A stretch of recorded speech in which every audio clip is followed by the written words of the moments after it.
Texas A&M is the site, College Station, where tradition is rampant. The Corps of Cadets here. Coach Fran on hand, some red-hot chili, and some Kansas fans with their team that's undefeated. Tradition rules, and nobody wants to be the pumpkin in this matchup.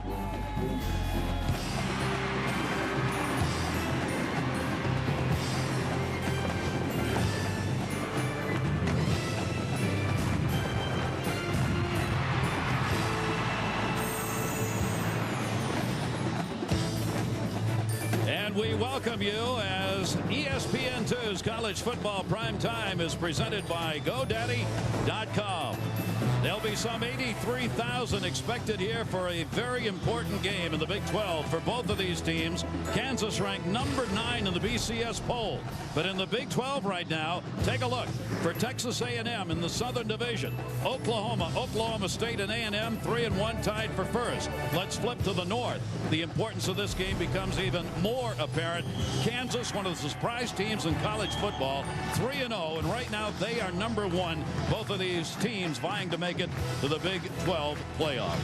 With Bob Davie, the coach, I'm Gary Thorne. Welcome, everybody. Great to have you with us. Kansas is one of the big surprises this year, and still people are saying, Coach, are they for real? Hey, Gary, I promise you, this Kansas football team and coaching staff, they are so tired of the question, are you for real? I mean, they've done everything you could possibly do. They're 7-0, the only undefeated team in the Big 12. They're outscoring their opponents by an average of 45-10. Now, the critics, there's always critics. They say they haven't played anyone yet. But if they can win here tonight at Cal Field, a place they've never won a game, they can forget about those critics. This Kansas team will be for real. And that's what's up for grabs for them. And, of course, as in most games, it will be the two quarterbacks we're going to take a look at. One is called a gunslinger for Kansas. For A&M, a guy who comes in black and blue. Gary, these quarterbacks are fun to watch. They are both big-time competitors. Both played high school football in Texas, but kind of different stories. Stephen McGee, big-time, highly recruited guy from the state of Texas. He's become really an option quarterback for the Aggies. Carried the ball 35 times against Nebraska. Todd Ressing from Kansas, no one recruited him. He wasn't even in the top 100 in recruits as a senior coming out of Austin, but he is a dynamic player, Gary. He's probably only 5'9", but he is a great player. One of the things we can guarantee you here at the home of the 12th man in this game is noise, and here come their Aggies.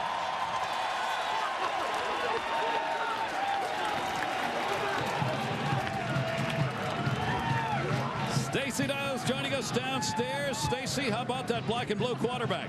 Well, you guys talked about, everybody's been asking the same question. How has Stephen McGee for A&M recovered after running the ball 35 times against Nebraska last Saturday? We talked to him yesterday. He said he immediately had 3 IVs at that game, and yeah, it was a little bit ridiculous. He was very sore on Sunday, went through some light walkthrough stuff with the team, but Monday, he said, was absolutely awful. He said it was like thinking about a 300-pounder in front of you, ready to steamroll you 35 times. But he's very resilient, very tough. He practiced the entire week, didn't miss a beat, told us yesterday he feels terrific. But guys, it will be very interesting to see how much he runs the ball today against the Kansas defense that is second in the country. Stacey, if he runs anywhere near what he did last week against Nebraska, there'll be a lot of surprise people, including 2 in the booth. Hey, Gary, I'll tell you, there'll be one more surprise. Bill Young, Kansas's defensive coordinator. I promise you, he will not let Stephen McGee carry the ball 35 times tonight. Part of the great tradition here with the 12th man and the 83,000 plus expected. All of the regalia that goes on before we get going. Couple of coaches who are really on the tense side of things for this game. Well, Mark Mangino, right now, this is the Big 12 Coach of the Year. Maybe the biggest story in college football this year. And there's been a bunch of them, but this is a much improved Kansas football team. And Dennis Francione on the other side, it's been some turmoil. Let's face it, the 2 biggest stories this year for A&M, the loss at Miami on a Thursday night, Gary, and then the internet email scandal that has erupted. But it kind of hides the fact that A&M is a good football team. A very good football team as Texas A&M goes against the undefeated team in Kansas. Kansas 7-0. They are 3-0 in conference play. Kansas won the flip. Matt Zamansky for A&M will be kicking off. And we are underway, and great to have you with us on a beautiful evening. Deep into the end zone, thought about running it out. Marcus Herford, who is one of the best at returning, decides he will not. Here are two Kansas cheerleaders, Abby and Lindsay, to introduce the Jayhawk offense, presented by GoDaddy.com. The Jayhawks have the #1 scoring offense in the conference. First-year starter Todd Reesing needs 2 touchdown passes to break the school single season record. Protecting him and opening holes for our dual threat running backs is the offensive line. Tackle Cesar Rodriguez is the most experienced, making his 37th career start. Rock Chalk Jayhawks, go KU! Even get the cheer in. How about that? How about Abby and Lindsay? A little early FaceTime here at Cowfield. All right, Kansas in white at the 20-yard line, where they will start at 1st and 10. Todd Reesing at quarterback out of the gun. He will run, he'll pass, he'll do whatever's necessary, and that's exactly what A&M wants to do. And that is put the hits on, and that is Tupe who does so. The Aggie yell leader, James Mulvey, introduces the Aggie defense. Howdy, the Aggies' defensive front 4 is led by Chris Harrington. Now, the Geritol gang, Mark Dodge and Nisi Tupe, are the oldest pair of starting linebackers. But hey, with age comes wisdom, right? Now, the secondary has tallied 6 interceptions this season, 3 of them by cornerback Marquise Carpenter.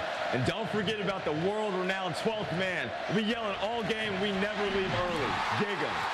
Gig 'em is what they're doing. That's the 11th sack of the season for the A&M defense. They get 2 in a row as Henry Smith from the interior line moves in, and they have driven Kansas inside the 10-yard line. What a start for the Big D. Well, Gary, I can't tell you how impressive that is, because last week Todd Reesing on 3rd down 3 times took off running against Colorado. Colorado didn't have anyone on the football field that could contain him. 2 early sacks already by A&M. So it is going to be a 3rd and long yardage. 4 receivers, 2 to each side. Reesing at the goal line, a little short pass. That's going to be up to the 10, and the A&M defense. Jake Sharp on the reception, brought down by Obazor immediately. And what a start for A&M. There is a flag, however, on the play. Roughing the passer, 85 on the defense. That's a 15-yard penalty. First down. First big break of the game goes to Kansas, Coach. Gary, that is a huge penalty. Obviously, A&M about to get the football, but also because Kansas is going into the wind. A&M would have had the wind. Wow. A roughing the passer call. You know, I think Red Bryant, I don't think he realized that Reesing had released that football, Gary. Wow, that is an enormous, enormous break for Kansas. They get a 1st and 10 at the 25-yard line. They've got a 4-receiver offense. They'll run it out of the backfield up to the 30 and close and over the 1st down mark. That is Jake Sharp, the 5'10 sophomore, for a 14-yard gain and a good stutter step to get there. And it's amazing how fast momentum changes. But Jake Sharp, Gatorade Player of the Year in Kansas in 05. This young back, Gary, has great quickness. A hold right there by Kerry Meyer, number 10 from Kansas. Kansas got away with one right there now. Look at the receivers. You're going to see all kinds of Kansas formations. They're running out of the new set, which is a no-huddle offense. They will fake this time straight up the middle on the carry, and maybe a yard on that. Jake Sharp's getting the early calls here in this game. You look at these statistics, Gary. These are about as impressive statistics as you'll see anywhere in the country when you combine Kansas's offense with their defense. But as we'll talk about, those critics, because of the schedule they played, it's a little bit skewed, some of these stats. Keep in mind, this drive stayed alive because of that roughing the passer call. 2nd down and 8. Kansas with the football. Again, 4 receivers. They go to the out pattern. Not enough for a 1st down. Up to the 45-yard line. Desmond Briscoe's got 4 TD receptions. A 5-yard gain. So now they will face the 3rd down and 3. Reesing looking over. They do not huddle. Kansas changed their entire offense, Coach, and we're going to see all of it here early in this game. There'll be a lot of receivers. There'll be strong side, short side stuff, and they'll do anything necessary in order to keep the football and keep it going. And you're going to see a lot of this 3 wide receivers set to one side, then the single receiver. Fumble by Reesing, and he comes up with it at the 45-yard line. Wasn't quite sure, I don't think, what he wanted to do with the football that time. Wanted to pass, then tried to take off. Gary, I think you're right. And Kellen Hurd, number 91, is going to come in right there and strip that football out. Fortunate for Kansas, they're able to get that football back because that would have drastically changed field position. 45-yard line is where they are at. Kyle Tucker averaging 37.5 yards per punt is out there, and will be punting when he puts his foot into it at the 35-yard line. The kick will be handled inside the 15. Fair catch called for, and that's where the Aggies will go at 1st and 10. No score, just underway, College Station. And this ESPN2 telecast available in astounding high definition on ESPN2 HD, presented by Pioneer Kuro. Reveille, the mascot. Reveille's been a little bit under the weather this week. Kind of surprised Reveille's out there. Yeah, didn't go to class yesterday, which Stacey Dales will talk about. Reveille's a bit of the flu or something going on. Jaworski Lane in that backfield. Stephen McGee, the quarterback, 3 receivers left side. Here's the option. It's a 3-way run, and he can run, so he picks up right where he left off. That is Stephen McGee, who had the 35 rushing attempts last week. Texas A&M Yell leader James Mulvey introduced the Aggie offense, presented by GoDaddy.com.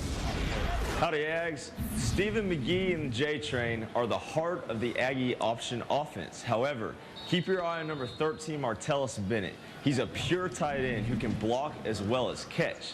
Now, the offensive line, known as the Band of Brothers, they have a combined total of 144 career starts. Thanks and gig 'em. Gig him again, Bubba. All right, there's no gain on that last carry, so McGee out of that gun looking to the near side and handled, but an immediate tackle made up at about the 13-yard line. Irvin Taylor in on the catch, but he couldn't turn to get it up. Abby and Lindsay back with us. Kansas cheerleading squad introducing the Jayhawk defense. Our defense, which ranks top 10 nationally in 4 major categories, is led up front by James McClinton. Linebacker Mike Rivera is currently on the Buckus Award watch list. The trio have a combined total 159 tackles. In the secondary, All-American candidate Aqib Talib has 3 interceptions. However, you might see him line up as a wide receiver on offense. Let's go, Kansas! Both of these teams use so many people on both their offensive and defensive units. They sunk it down here, and 3rd and 7 rather, and that's going to be short of the first down, incomplete anyway at the 20-yard line. So some good defensive work. Kansas comes right back on the Aggies, and they will be 3 and out, bringing up a punt situation. Good coverage. The linebackers will be very strong in this game for Kansas if they play as they have this season. Gary, Justin Brantley coming on to kick. You see that A&M is really an option offense. The problem has been throwing the football, but Justin Brantley right here, 16, you mentioned, probably the next A&M great punter. Boy, he puts the yardage up 42.5 yards per kick. He'll get the foot into this one at the 5-yard line. Anthony Webb is backing up on this one. Has to go all the way back to the 36-yard line. And great coverage. He may get a yard gain on that, but Brantley kicking from deep in his own territory. 48-yard kick and a 1-yard return. No score. You'd like to be a Yell leader. 5 students selected by the student body every Friday at midnight before home games. Yell practice. 15,000 showed up. They'll get up to 30, 40,000 sometimes at these Yell practices.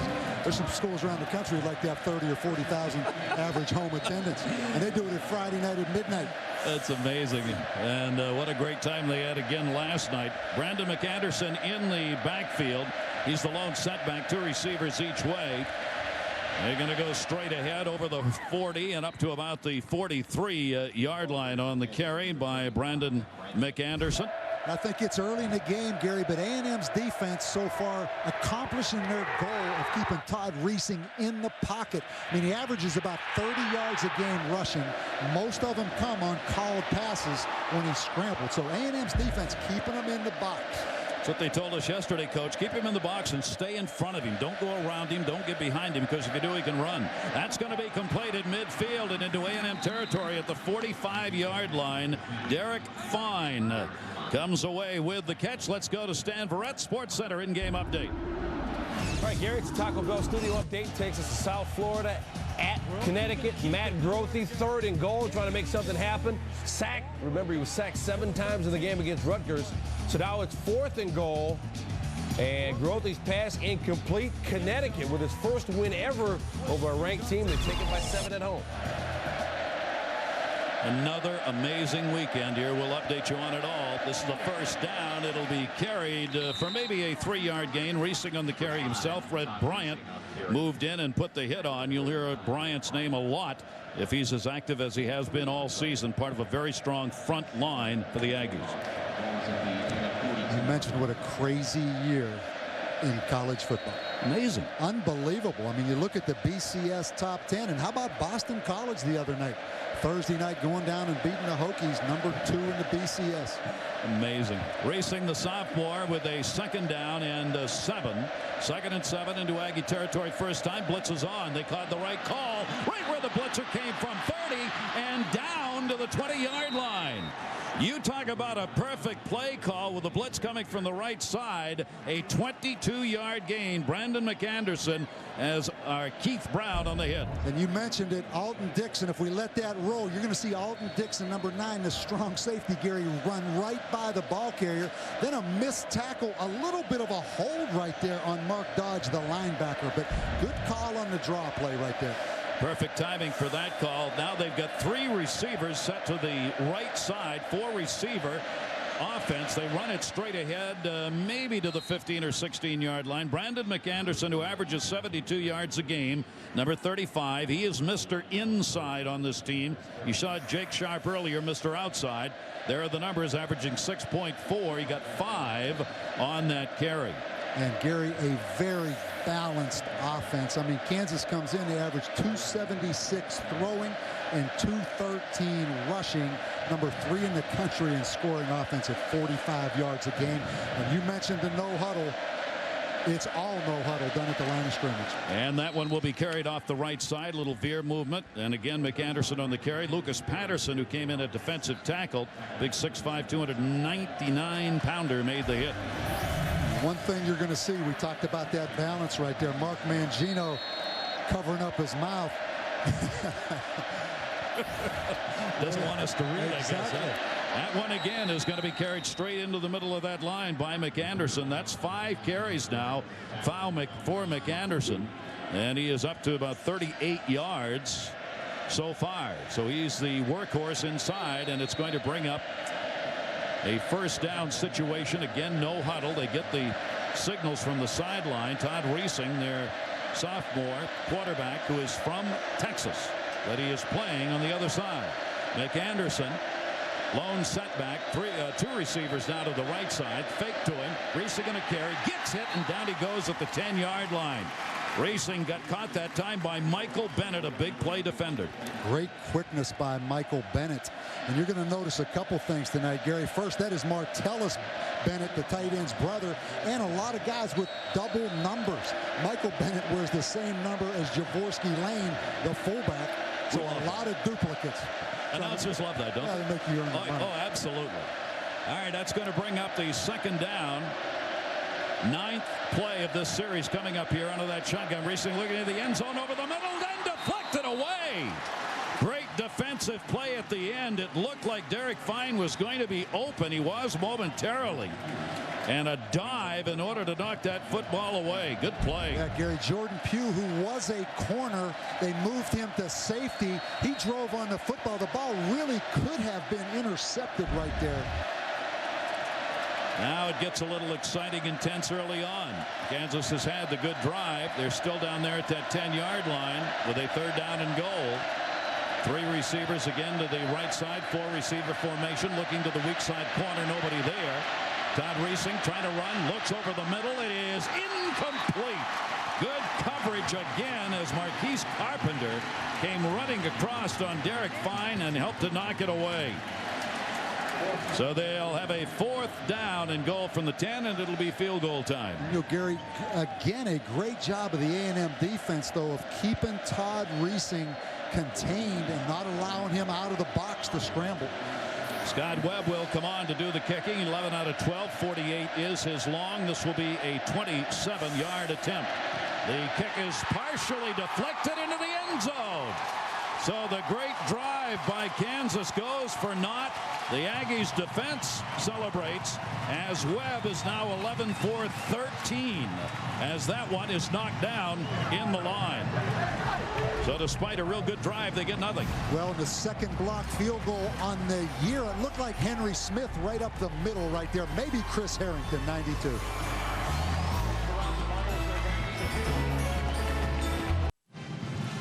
And we welcome you back, College Station. You talk about some beautiful weather. It's going to be down into the 60, maybe high 50s tonight. Absolutely clear, full moon. It is a beautiful evening after a beautiful day. Great to have you with us here in Texas. First down and 10. The Aggies, that will be brought up to the 30. Still on his feet, 35. That is Mike Goodson. The Big 12 Freshman of the Year last year. Dustin Springer moved in to make the hit after 15 was gained. Gary, we go back and look at this blocked field goal. You're going to see Chris Harrington, number 92 on the left of your screen. Right there gets that left hand up. And as you mentioned, his second block on the year of a field goal, and A&M's second block. Great job right there, because Kansas had a tremendous offensive drive going, but Chris Harrington got the hand up and got to it. Javorsky Lane now, haven't heard from him. The big train is back there in the backfield. A first down and 10. Looking up the middle, out of the pocket. That'll be thrown and completed shy of a first down by about a yard, as it's up to about the 44-yard line. Irvin Taylor on the reception. Kendrick Harper in on the hit. And you're going to see a ball control Texas A&M offense, Gary. It's all about controlling the football. They're number 8th in the country in time of possession. Rush offense number 5. Pass offense number 111. So as I mentioned, this is an option style, control the ball offense. They want to eat up as many minutes as they can. Chris Alexander and Javorsky Lane are both in that backfield, carried by Lane straight ahead. Linebackers will be keying on him. That was for that first down, and he probably got enough of it and will gain the first. Let's go to Stan Verrett in the studio, our Sports Center 30 and 30 update. All right, Gary, ESPN.com's Chris Sheridan says the Lakers and Bulls continue to discuss a trade for Kobe Bryant, but that trade would involve Luol Deng, Ben Gordon, Tyrus Thomas, and Joakim Noah, and Bryant says he wouldn't want to play for the Bulls if they gave up all those players. Number 5 Oregon beat USC today. Dennis Dixon ran for a touchdown, and Jonathan Stewart ran for 103 yards as the Ducks get it done at home. Some excited they were in Eugene. Here's the option play to the near side. Well covered on the big spread out. Mike Goodson, their speedster, will get 3 on that carry, but a good job by the defense. Talib moved up to drive him out of bounds. Yeah, Gary, you mentioned the speedster, Mike Goodson, a guy, you know, it came down to A&M or USC. Young guy out of Texas right here. I mean, he is a potential superstar. Comes in only averaging 58 yards a game this year, but this is a home run hitter right here, Mike Goodson. Goodson had a lot of yardage last season carrying the football. It's been cut in half almost this year as far as average per carry. Nobody's quite sure why. Javorsky Lane in there now as they put the slot man in motion on this second down and 7 to the near sideline. That's going to be enough. No, incomplete. Would have been enough for the first down. Couldn't hang on to it, though. Hard pass. Kerry Franks, the intended receiver. Talib came in and put a shot on it. Well, in first down, so important in this football game. That ball obviously should have been caught by Kerry Franks, but anytime you're a run-first option team, Gary, as you know, first down is so critical, because if you don't convert on first or second down, it's 3rd and long, 3rd and 7 like it is now. And Coach, as the coaches of A&M told us yesterday, this is what they want to avoid. They do not like to go into these 3rd down and long situations because they're so good on 3rd and short. See what they do here out of the shotgun. Big rush put on, a lot of room near side. Carried over midfield, reaching for the first down. And it looks like he probably got enough of it. Stephen McGee on the carry, and it'll depend on the spot. Joe Mortensen, the linebacker, drove him out of bounds. And this is going to call for the chain gang. You see how difficult it is when you have a running, scrambling quarterback in there. But we talked about 3rd down, Gary, just to continue that. Kansas #1 in the nation in 3rd down defense. McGee's their leading rusher, averaging almost 89 yards a game and 5.9 per carry out of that quarterback position. He is the Big 12 Offensive Player of the Week against Nebraska. 167 yards in 35 rushes for the quarterback. And he's running the football again, and they are just that much shy. You want me to make this call right here? Come on, Coach. You have a tailback that's 300 biscuits back there, number 11, Javorsky Lane, who every time he carries it, if you look at the statistics, makes a first down. Hand the ball to number 11, even though Kansas knows number 11 is going to get the ball. They're going to go for it, and probably there'll be 11 guys in white keying on Javorsky Lane.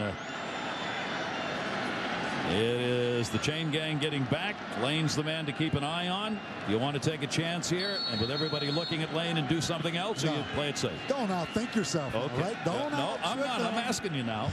I'm not going to make those calls. I'll tell you that. Right, but sometimes you can be too cerebral now, right? No, he's going to line up 6 yards back, so the train's going to be full Train's steam. getting it right here. By the time he gets there, 8 of 11, 4th down, and instead they go right straight ahead. And it's a first down. So Stephen McGee punches that one. Going ahead of Cody Wallace, who's the center. Just surging forward. It'll be a first down, and they are 9 for 12 on 4th down conversions now this season. 1st and 10 for the Aggies. And you can't argue with that. I mean, Stephen McGee is the leading rusher on this team with 120 carries, and he's about as tough as they get. Son of a minister right there, Stephen McGee, man. There are the numbers for McGee, Lane, and Goodson. They are the threesome that makes this offense go, and they chew it up on the ground. You see the rushing yardage with McGee on top in that department. 1st down and 10. Alexander in the backfield. It'll be rolling, looking into that left flats, open at the line of scrimmage, and good coverage. A 1-on-1, and he got taken down. Let's go to Stan Verrett, Sports Center in-game update. All right, Gary, Florida and Georgia hooked up in Jacksonville. Georgia had the extra week to prepare, and they used it well. Matthew Stafford going to Mikey Henderson. And the Dogs get a big win, 42-30. That's 3 losses now in the SEC for Florida. Did you see when Georgia scored their first touchdown? Yes, I did. That looked like a premeditated It was. The entire team came out on the field, and they got 2 penalties, 30 yards. They kicked off from the 7.5-yard line. It's a good thing they won that game. Lane and Goodson are in the backfield here, taking it to the left, up to the 40-yard line, down to the 35, and out of bounds. As they went against the grain on that, and we told you you're going to see a lot of players. Roger Holland.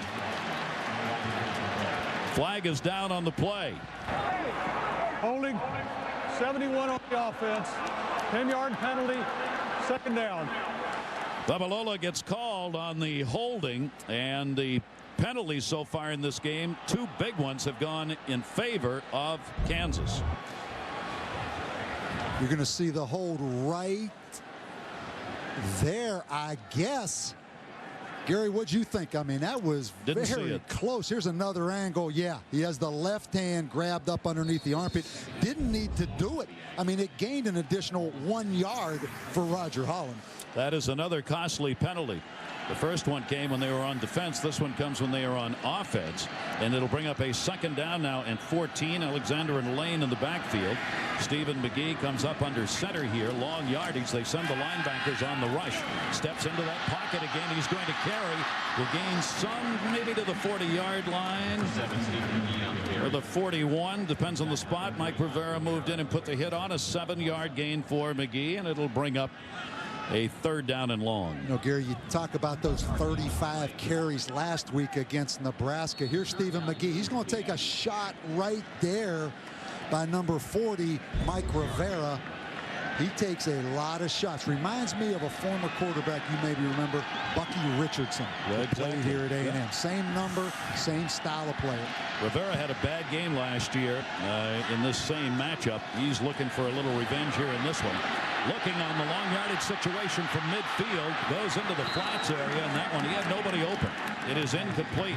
Martellus Bennett was the intended, and Aqib Talib, who's gained so much ink for his work from that quarterback position, on the 10th play of this series, knocks it away. And Talib, a guy that will play both ways. But you see why Kansas so successful on 3rd down defense, #1 in the country. That time, Bill Young bringing the house. They're a team, Gary, that either blitzes them all or drops them all on 3rd down. And that time they get off the field. Brantley's going to have a little bit of this breeze blowing with him. It's blowing left to right, but it's also coming a bit across the field. Anthony Webb has gone back. Brantley will come out to do the kicking, puts the foot into it from midfield. They're going to let it go, and it will be down inside the 5-yard line. Brantley gets the ball so high that you can get coverage. That's a 36-yard kick, but it's not so much about the yardage, it's where it ended up being down. Kansas, one of the select few. Well, you look at these teams. Boston College survived a scare the other night. The Sun Devils, huge game tonight against Cal. But Kansas 7-0. Gary, they've won 10 of their last 11 games. The last time that they went 8-0 was 1909. Take a look at Don Carlos. That's the pig. Man. See, I'm not sure if Don Carlos is the mascot or if they're in the chow line. Yeah. Don Carlos looked a little nervous. It's going to be dinner, yeah. To the 10 and the 15, still on his feet and down to the 25-yard line. Brandon McAnderson, the senior running back out of Lawrence, Kansas. Marquise Carpenter took him down, but a 20-yard gain for the running back. And he is a bull. And right there from Lawrence, Kansas. Last year he was a fullback. This year he's playing a lot of tailback. Just a little zone play. A&M twisting the stunt in the front. He finds a little crease in there. Good physical run. Anderson's having a heck of a first here. He's carried 6 times for 61 yards. They go straight. Got a block by the left tackle, 78, Anthony Collins. And will take it down into Aggie territory. Wow. McAnderson is having himself some start. 33 yards on that carry. He's already putting together in the first quarter of this game one of the best football games he's played all year. Exactly. A great block up front by Anthony Collins, number 78. They pulled the tackle around that time. He averages, McAnderson, 72 yards a game, 6.2 per carry. And he's rolling. First down and 10. This Kansas offense again making a charge. Jake Sharp comes in for McAnderson. To the left side, Sharp will carry, and he'll be down to about the 41-yard line as the Aggie line and linebackers bring him down. Are you surprised this has been as much of a defensive battle this first quarter as we see? A little bit, because it's 0-0, but Kansas really has moved the football pretty consistently right here. But bottom line, it's a 0-0 game, and that does surprise me. Well, it has been a defensive first, and that's going to do it here in the first quarter, and it is scoreless. Kansas undefeated, number 9 in the BCS poll, against an A&M team that still has a very good shot at making it to the Big 12 Conference Championship game. That's what's up for grabs. Second quarter coming up.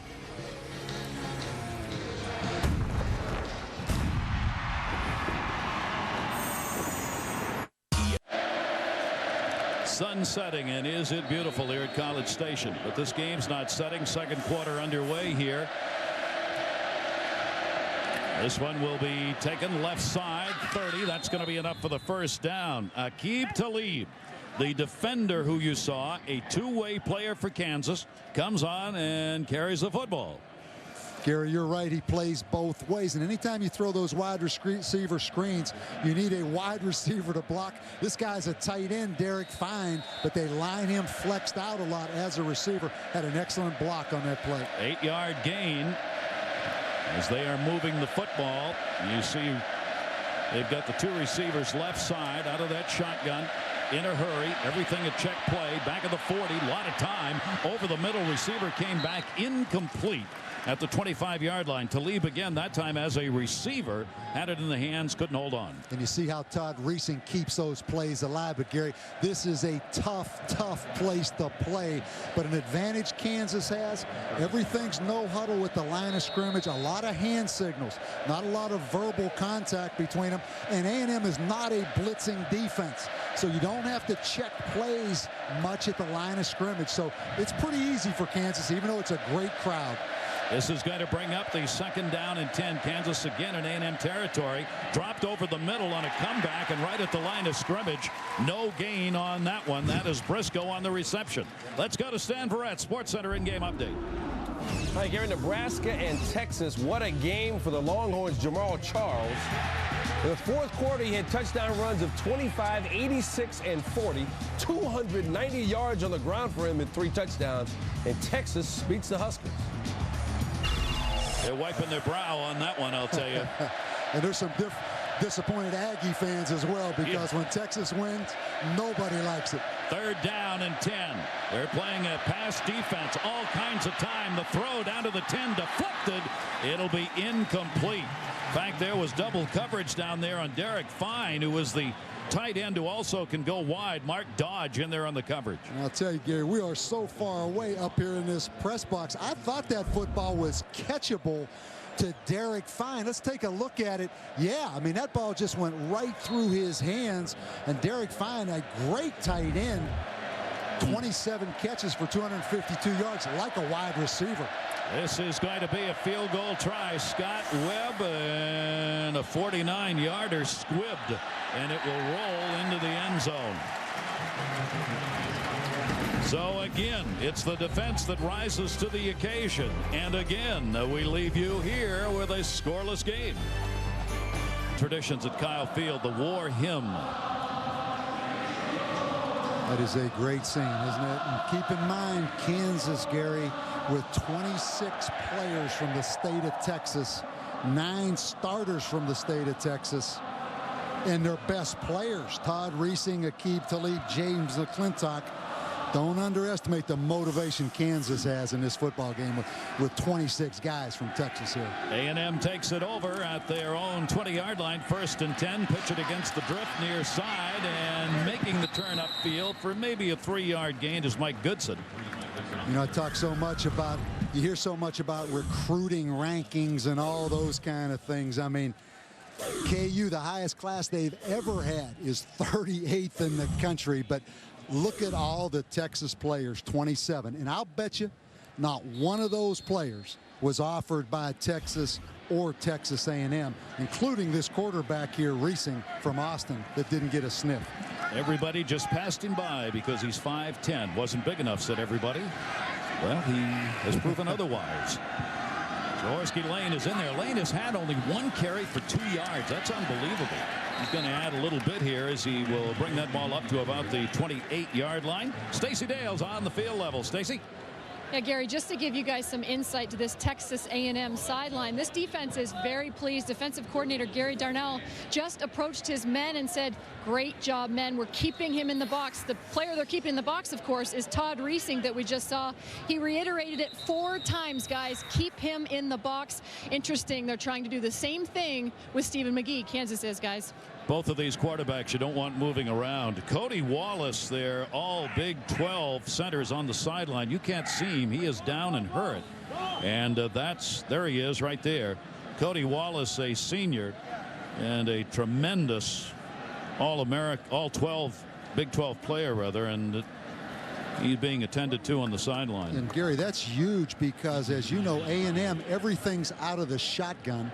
Plus James McClinton, number 93, Kansas's defensive tackle, who lines up over the center. A lot of very quick, explosive players. So anytime you lose a center in a shotgun offense and you're going against a guy like this, that's a volatile situation right there for A&M. You see number 63, that is Kevin Matthews, who's now practicing the snaps with quarterback Stephen McGee.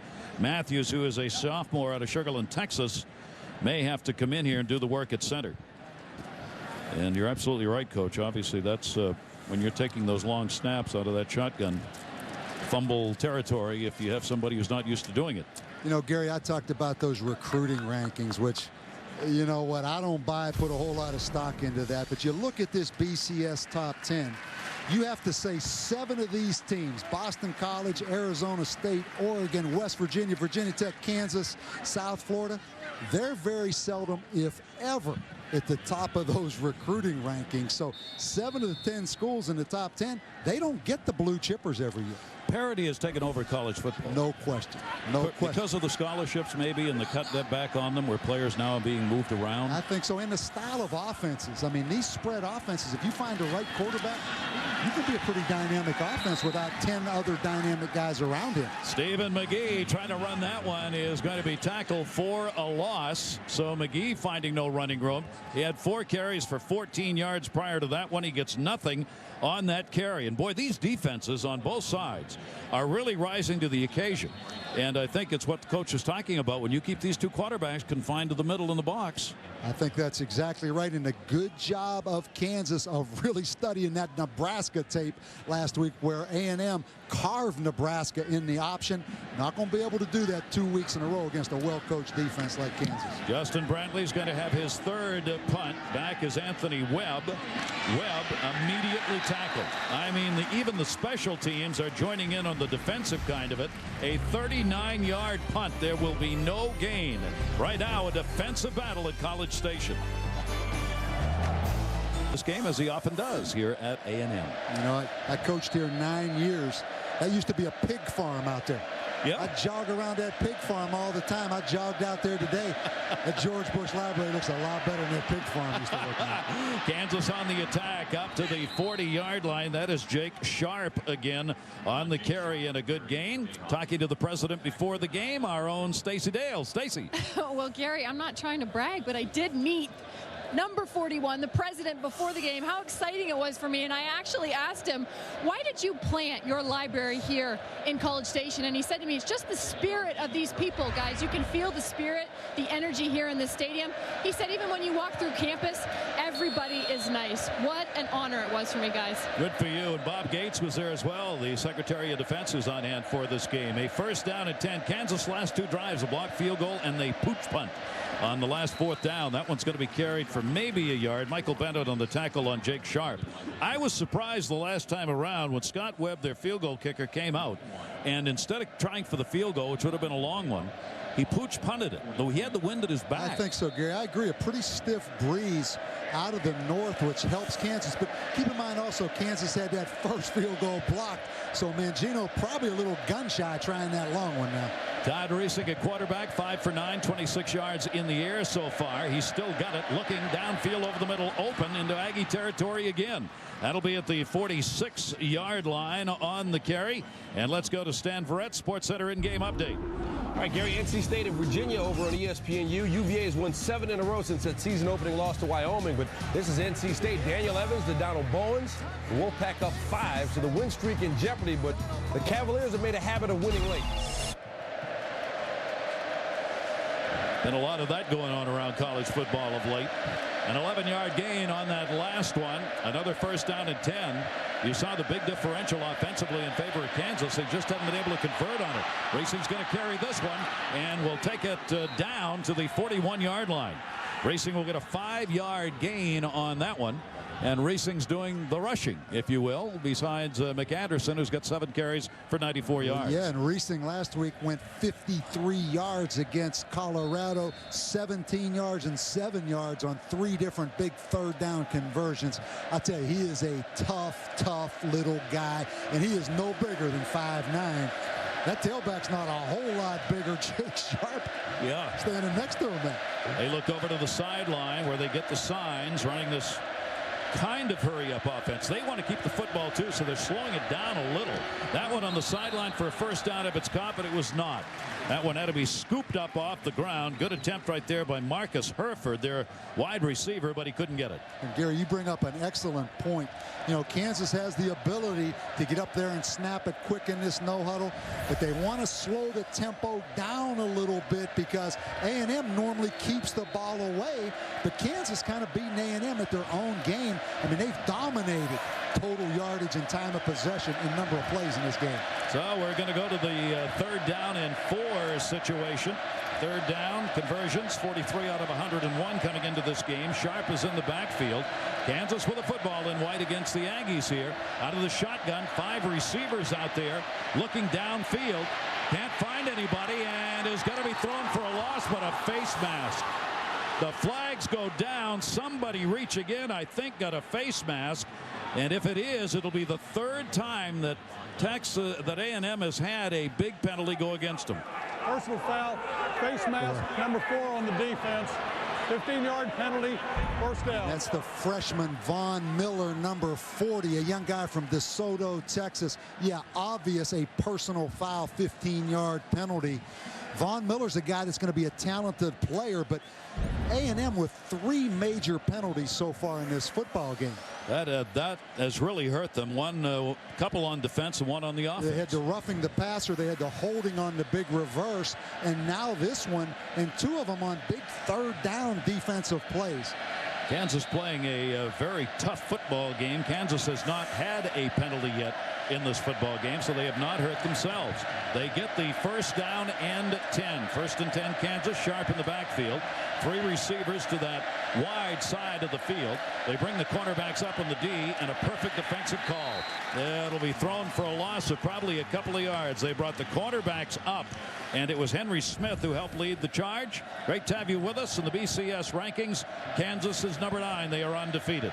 With Bob Davie and Stacey Dales, I'm Gary Thorne. Great to have you on board here. Kansas Jayhawks have never won a game here. These teams started playing one another in '74.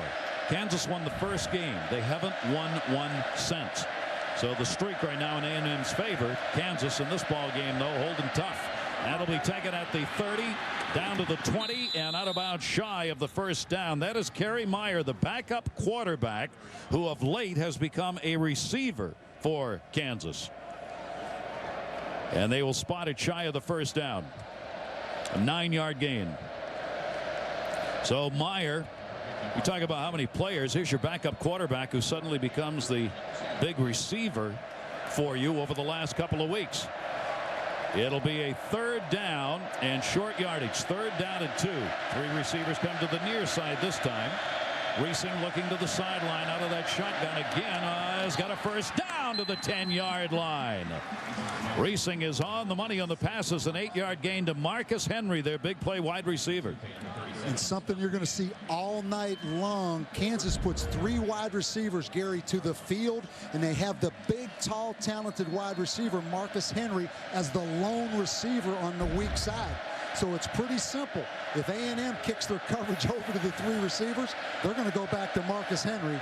A very simple plan. Here you see him in a 2-by-2 formation. 9th play of this series. They try to go straight ahead, and that is not going to work. Jake Sharp, the running back, will be thrown for a loss.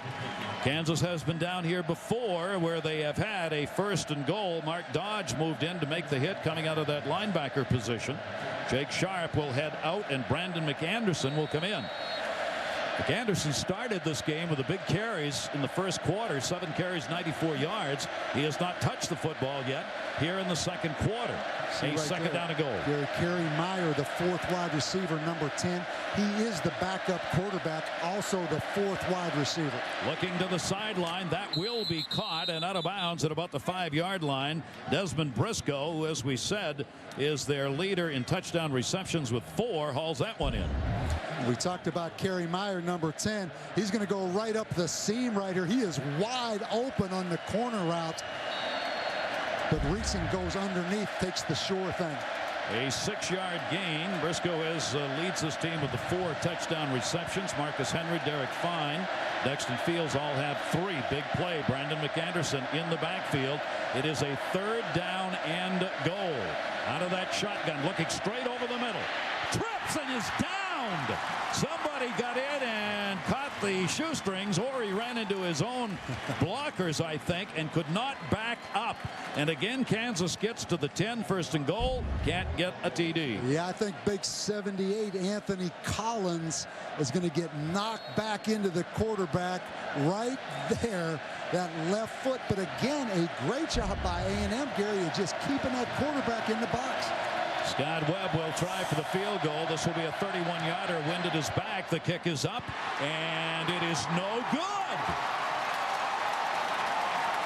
So these 2 offenses really struggling. Webb was 11 for 12 in field goals coming into this. He has now missed 2 here in this ball game. 11 for 13 as that one right off the upper part of the goal post. We remain 0-0.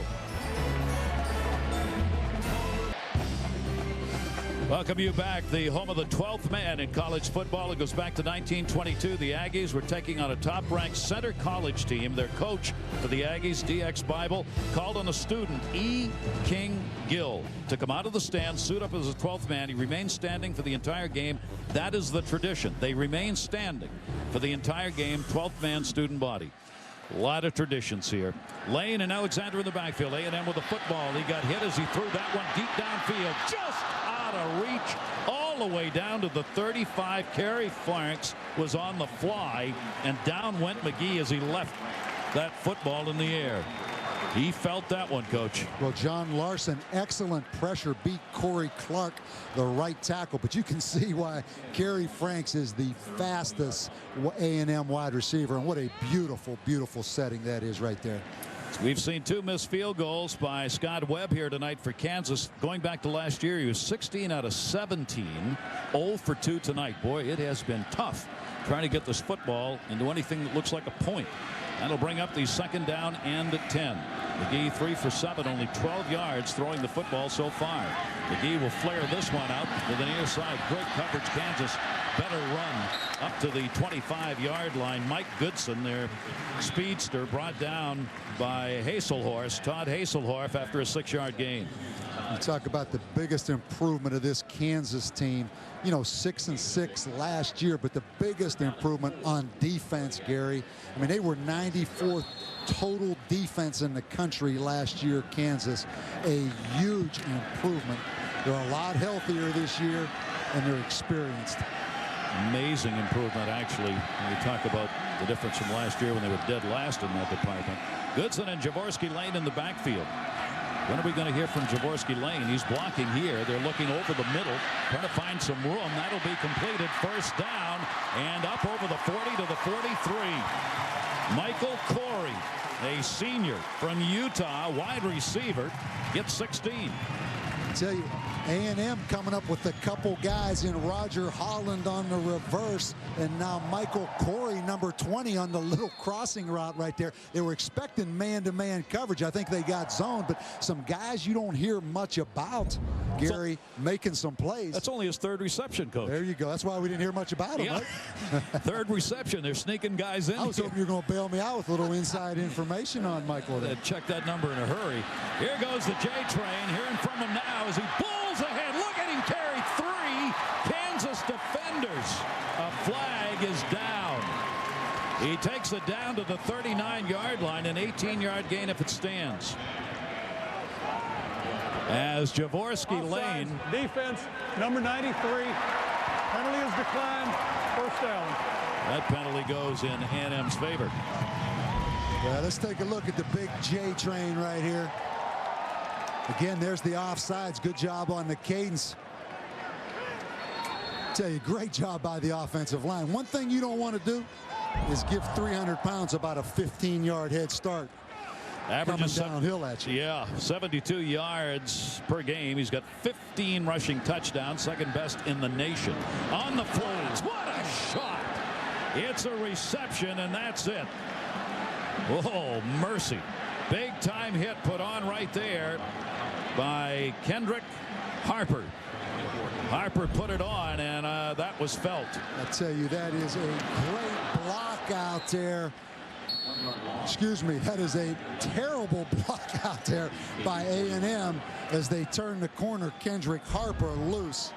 Roger Holland again, and we were just talking about another player that they've not used very much, who's come in to try on the receptions, but Harper, a big-time hit for the junior out of Hardwell, Georgia. Alexander and Lane are in the backfield on the 2nd down and 11 now. The fake to him, looking downfield, McGee. McGee's got him open, and that's going to be a first down inside the 20. Chris Alexander, the fullback, goes out in the receiving pattern. His 7th catch, good for 23 yards. 7th of the year. And Gary, this is one of the most difficult things to defend. You're going to fake the ISO and run the fullback right down the seam off the play action. He runs right by the linebacker who's thinking it's run. That's a well-designed little play right there. Very difficult to defend that. Best offensive drive for A&M in this football game. We are scoreless. You see the 5:24 and counting left to go here. Alexander and Goodson now come into the backfield with Stephen McGee under center this time on the 1st down and 10. Rolls it on the option near side. It gets strung out beautifully. Goodson is going to be down for a loss.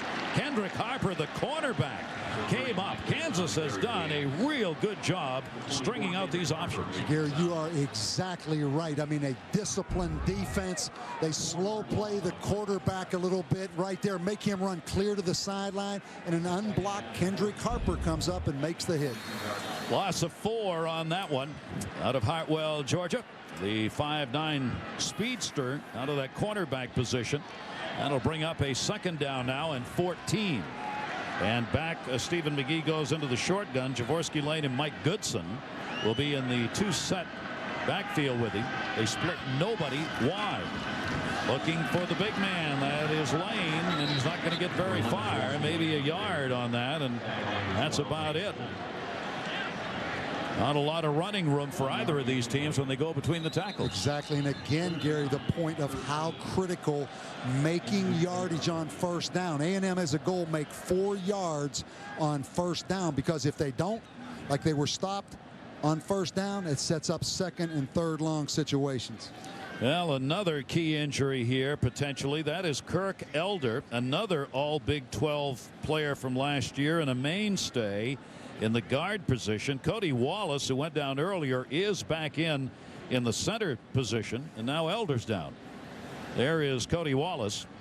He looked like he got the wind knocked out of him earlier in the football game, but he came right back once they got the football back. The brace is already on that leg of Elder's. Let's take a look at the right guard right here. Kirk Elder, number 64, right here. We're going to get a chance to take a look at this. Yeah, his own offensive tackle, 71, Yemi Bababola, came down on him from the outside and got that knee, I think. Javorsky Lane, 4 carries, 26 yards. Goodson, 4 carries, 17 yards. And McGee, 5 carries, 14 yards. That's been the rushing attack for this Texas team so far, which rushes for 260 yards a game, the 5th most in the country. You're going to see Kansas in a 3-man front right here. They either blitz them all or drop 8 of them in coverage. 3rd and 13. They are 1 for 5 in 3rd down conversions today. All the receivers heading over the middle of the field. That's where they look at the 10. That's not going to be enough for a 1st down. Shy of the 1st down, Irvin Taylor had the reception. He's showing them how much. You can see him begging, give us a chance to stay out here and run it. This is where, when you're a coach, you cannot listen to that crowd. You have to do what's in your gut, not what the crowd, what's in their gut.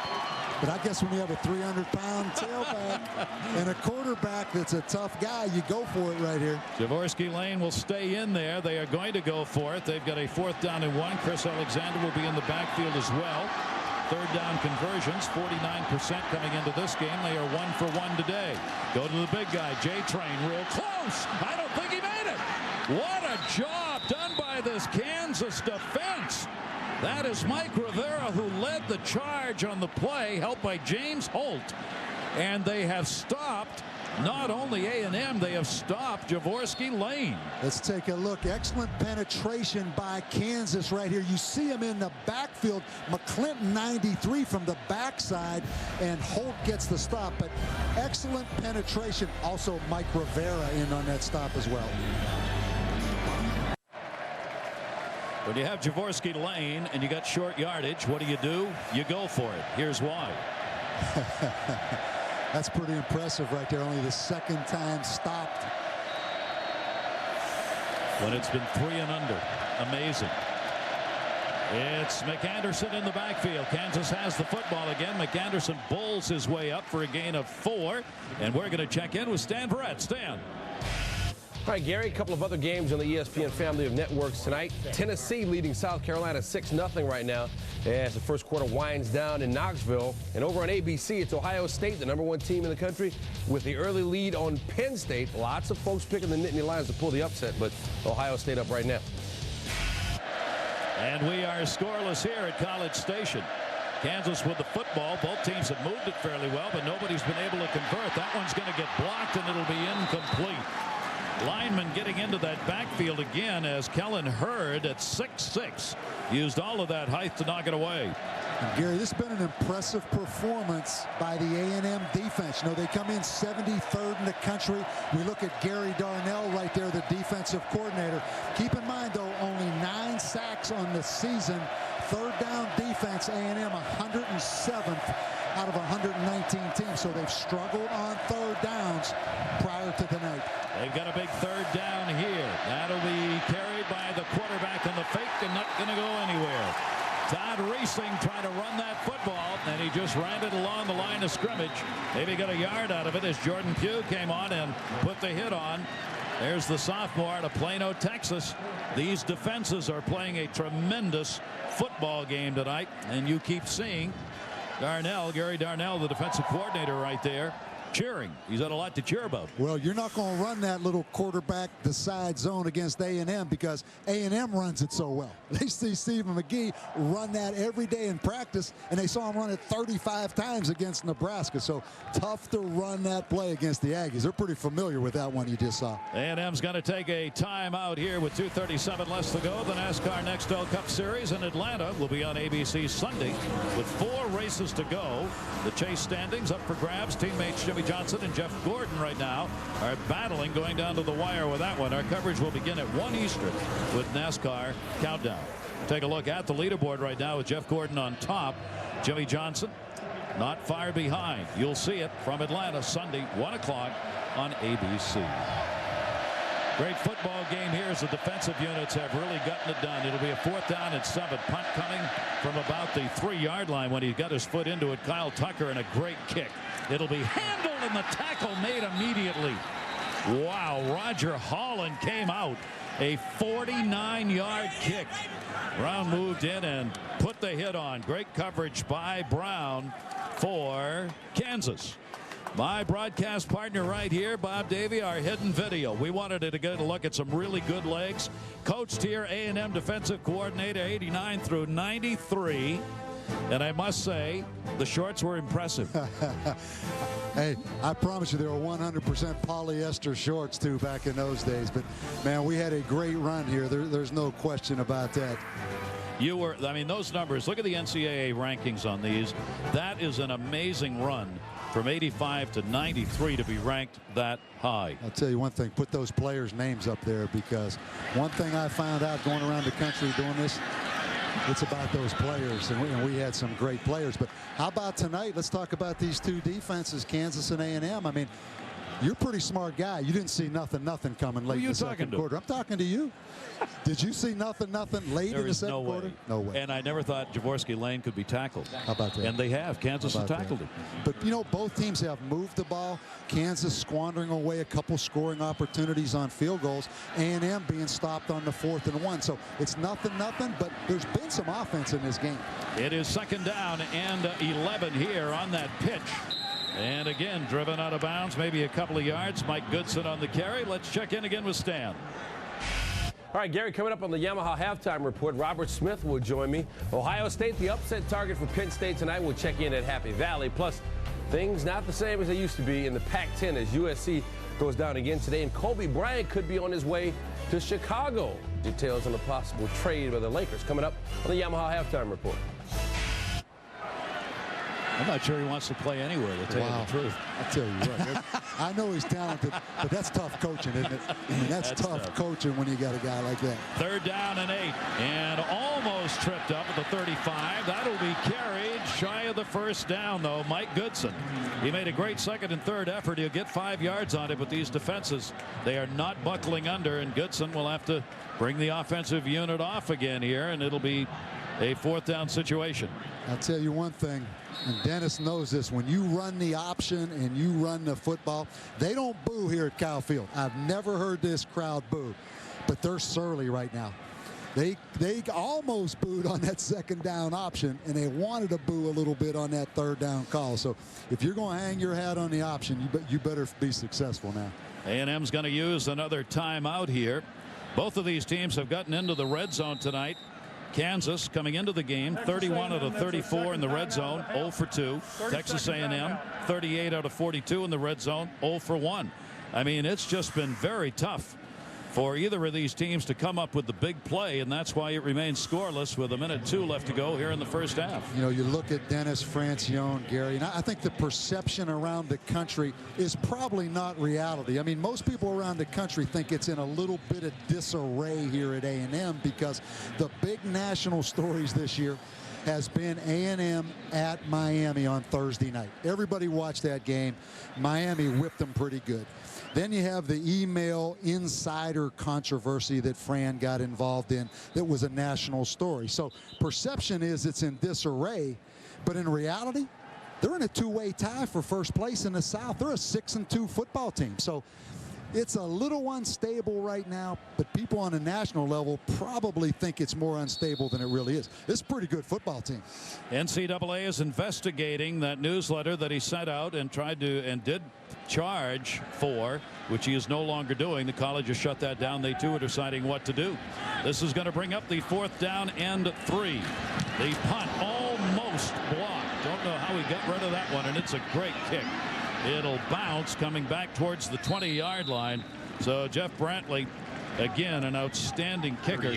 And one more chance at it on the offense as Kansas will get it. Let's check in with Stacy. Well, guys, as you speak about the VIP newsletter, I had a chance to speak with A&M Athletic Director Bill Byrne just before the game, and I asked him to give me a fresh quote. What's current with the situation? And he said, it's been the policy here for 25 years, guys. And he said it just like this. We evaluate coaches at the end of the season. That's it. Gary. Well, that's pretty succinct, Stacy. And there will be an evaluation going on. And the very fact that it has to be talked about, obviously, is somewhat of a distraction. Let's see what Kansas does here. Racing at quarterback. McAnderson in the backfield with him will carry. McAnderson will get it up over the 20 to the 21-yard line. He has had a very big first half. He's approaching 100 yards in the first half. His third carry, in fact, he's going to get there. It's going to be his third 100-yard game, and he's done it here in the first half. 9 carries, 100 yards. But nothing on the board. Well, back to Dennis Francione again. There's no question there's some heat. They've got a tough ending schedule, Gary, but I think that schedule really helps him. He needs some big wins, and he's got a chance starting tonight here against Kansas. Ooh, look at this. Ooh, that's a little dangerous. They were going to do the knee down formation, and then they were looking, with Michael Bennett coming in to put the heat on, looking to surprise the A&M defense at the end of the first half by trying to get off a bomb. They didn't. So it's been all about the defense, as these two defensives have done a tremendous job here in the first half. The 4th sack recorded on that. And let's get down to Stacy. Coach Mangino, what's your reaction to the defensive dominance of this game for both teams? Well, I'm not surprised that our defense has played well. They've played well all year long, and we've done a good job against the run, and that's something that they do well. They're playing well on defense. They're mixing things up a little bit. We got to execute. We're running the ball very well, but we're not doing a good job of executing in the pass game. How do you find that execution with the pass game, some rhythm for your quarterback? Well, I think we will. We'll just get everybody settled down here at the half. Make some adjustments, and I think we'll be okay. Thanks, Coach. Gary. All right, 170 yards for Kansas and 136 for A&M, with the defenses keeping this 0-0. Dan Barrett, Robert Smith, our Yamaha halftime report. All right, guys, so Kansas, number 3 in the nation in scoring.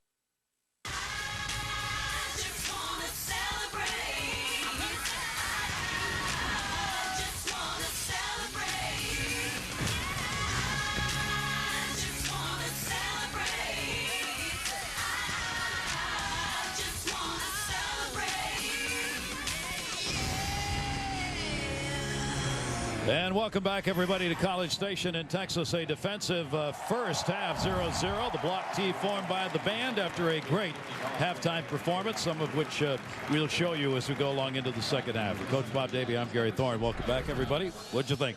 A lot of defense. Nothing. That's about as good as it gets for an old defensive coach, right? That's exactly right. Yeah. But I think the other thing, Kansas had some opportunities. They dropped some passes, which traditionally they don't do, and they had a field goal block. They missed a field goal. So Kansas has been able to move the football. A&M, a bend but don't break kind of defense, but Kansas should have some points on the board right now. Scott Webb will kick this one back into the end zone. It's going to be taken out of there by Kerry Franks. And Franks will get it back up to the 20 as the pile-on continues. Coach? I think, once again, we have a little package here of the missed opportunities. A couple drop passes right there, a potential touchdown. Here, Derek Fine, the sure-handed tight end, drops one. Then we have the block field goal early by Harrington. And then the missed field goal by Webb, who had been 7 for 7 from that distance. So, uncharacteristically for Kansas, did not take advantage of opportunities. They had 170 yards of offense.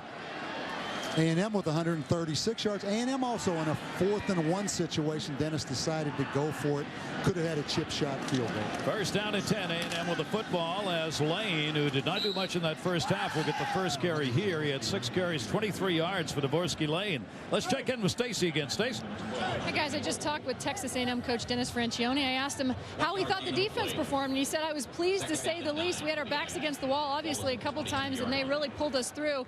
Offensively, not as happy because they don't have consecutive success. He said, we're good on first down, which they talked in the meetings to us about, but we're not finishing 2nd and 3rd downs. And lastly, he did adamantly address the penalty situation, hurting themselves. He said to me, they've got to clean that up in the second half, guys. They did do that with the 4 penalties that they had. Kansas had none. Out into the flats, that's going to be batted down, and we pick up right where we left off with the defense ruling. Russell Brorson that time out of Stillwater, Oklahoma, got his hand up and blocked that one, their big defensive end. Well, there's no question that who can throw the ball more efficiently in the second half, Gary, I think will win this football game. Right there, the ball just simply batted down. Excellent job by Russell Borson, the defensive end. 9 for 15 for Todd Racing passing, 8 for 13 for McGee. McGee has been hit. The last 5 passes had been completed by him. That one knocked down. See what happens here for McGee. McGee looking downfield. McGee, little shovel pass at the 30-yard line. Is it intercepted? Hang on. It was tipped and I believe incomplete. That was close. Mortensen thought he might have had that. He tried to scoop it up off the blades of grass. Yeah, they ruled that incomplete. The ball was batted up into the air. Right there, excellent defensive play by Sadiq Mohammed, number 27. You'll see right there, I mean, boy, the experienced quarterback McGee really tried to force that in there. That ball skimmed the ground. Here's the punt by Brantley, who's made a big difference in this ball game for A&M with these kicks. Ooh, no fair catch call for. The tackler had to wait 35-yard line as Anthony Webb, after a 42-yard kick, gets taken down. Michael Corey came in and put the hit on. Corey's been everywhere. Monday Night Football, ESPN, 8:30 Eastern, Invesco Field at Mile High. Can Brett Favre and the Green Bay Packers roll out of Denver with a victory against Jay Cutler and the Denver Broncos? Our coverage will begin at 7 Eastern. Monday Night Countdown then. How about the Packers, huh? You look at Brett Favre, you know, R.C. Slocum, who I know you know was the longtime head coach here at A&M. He's going to that game Monday night in Denver. R.C.'s son Sean coaches the linebackers and special teams at the Packers. So it was great to see R.C. Slocum here. Saw him before the game. That'll be, look at the set on the right side. 3 in a line on the right side. First down and 10. They go to the back, cleared it out, 40, and a second push will take it up to midfield. We told you you'd see all kinds of sets. That is Dexton Fields, a 6-foot junior out of Dallas, on the reception for 14. And again, they put the big tight end Fine out there, and he gets an excellent block. Also an excellent block by Desmond Briscoe, number 80. You kind of like that little stack, triple stack formation, didn't it? And it ended up being a screenplay. In effect, coach out there on the far side set up for it. First down and 10. Big rush put on, and another sack. Down he goes as Todd Racing couldn't find any room. Abazar came on to put the hit on him. And it'll be marked right about at the line of scrimmage. Maybe a bit of a loss, but less than a yard. Really impressed with this A&M defense. Their quickness up front, Gary. You know, they only had 9 sacks coming into this game all year. That ranks 110th in the country. They've done a great job up front on an elusive quarterback. They've already had 5 sacks in this game. Racing out of that shotgun at his own 40 over the middle. That'll be completed on a little hook pattern into Aggie territory as Derek Fine, their tight end, turned around and got it. We talked about possession and what it was going to matter for in this game. Well, both teams, it's been almost equal. They've had chances, no conversions. See for the Kansas Jayhawks. That's what they have done on their possessions. Punt, block, field goal, punt, miss, field goal, another punt. Yeah, an 11-play drive and a 12-play drive with no points. Big third down right here now, 3rd and 4. 3rd down and 4 as Kansas, 2 out of 8 3rd down conversions, and the second effort will make it very close. Brandon McAnderson out of the backfield, who has already had a 100-yard rushing evening on 9 carries, gets enough for the first down. And in Aggie territory. I am impressed with McAnderson. You know, last year, Gary, he only had 122 yards all season. He had 100 yards in the first half, in the first quarter, basically, of this game. 92 in the first quarter, and then for some reason didn't touch the football much in the second quarter. His 7th reception of the year. He's usually used as the running back. Looking to the sideline, making the call.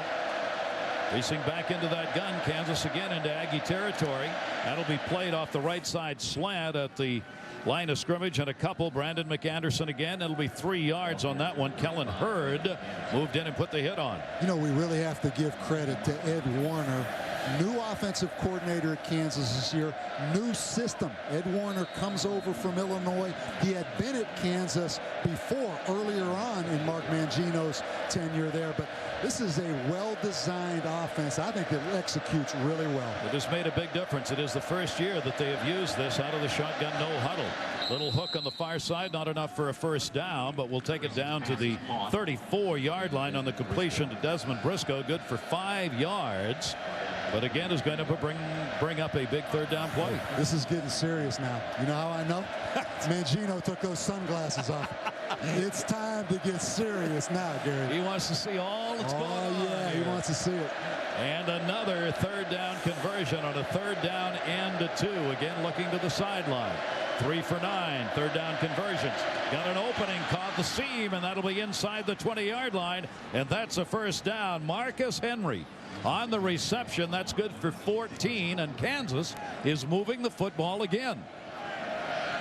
Henry getting his 2nd reception in the football game, with Marquise Carpenter moving in on the hit. Kansas has been impressive in moving the football. It's just trying to finish it off. That's where the problems come. Just inside the 20, first down and 10. Move that slot man to the weak side. Racing, looking again, has time, throwing for the end zone, and that'll be incomplete. Derek Fine close, but not close enough for a play. Stan Verrett for a Sports Center in-game update. All right, Gary, maybe the Florida loss inspired Tennessee because they were putting a whooping on South Carolina. Now, Eric Ainge to Lucas Taylor. This is against the nation's top pass D. That's down inside the 20, and then later on the drive, Ainge to Josh Briscoe for the touchdown. And it is 21-0 Volunteers right now in the second quarter. Here's that stack screen again, but not this time. The Aggie defense rises up. Kerry Meyer, the quarterback backup, who comes on as a receiver, was out there, and Alton Dixon read it, took him down. Look at this formation right here. This is the quarterback, Meyer, I think, right here. But you know there's a double pass set up. Meyer was the other receiver, but a great play by Alton Dixon knifing through that 4-man stack out there. So Meyer will stay on. Here's another 3rd down. This time, though, 3rd and 15. They've got 5 receivers, 3 to the near side. Out of that shotgun again. Scoreless here in the 3rd quarter. Racing, it is on at the Aggie 30-yard line, looking over the middle. It is caught Not enough for a first down, and it won't be. Inside the 15, Dexton Fields on the reception, 11-yard gain, but they needed 15. I mean, so much for a warm-up for the quarterback, right? You put Kerry Meyer in. One play, he's the receiver out there. The next play, he's at quarterback, and he throws it the first time, and it's 3rd and long. It's amazing. Boy, you talk about shuffling players around here. Well, another field goal attempt. Scott Webb, 11 for 14 on the season. Webb's got a 31-yard attempt here. Far side hash. This kick is up. And this one is good. Through the uprights, a 31-yard field goal.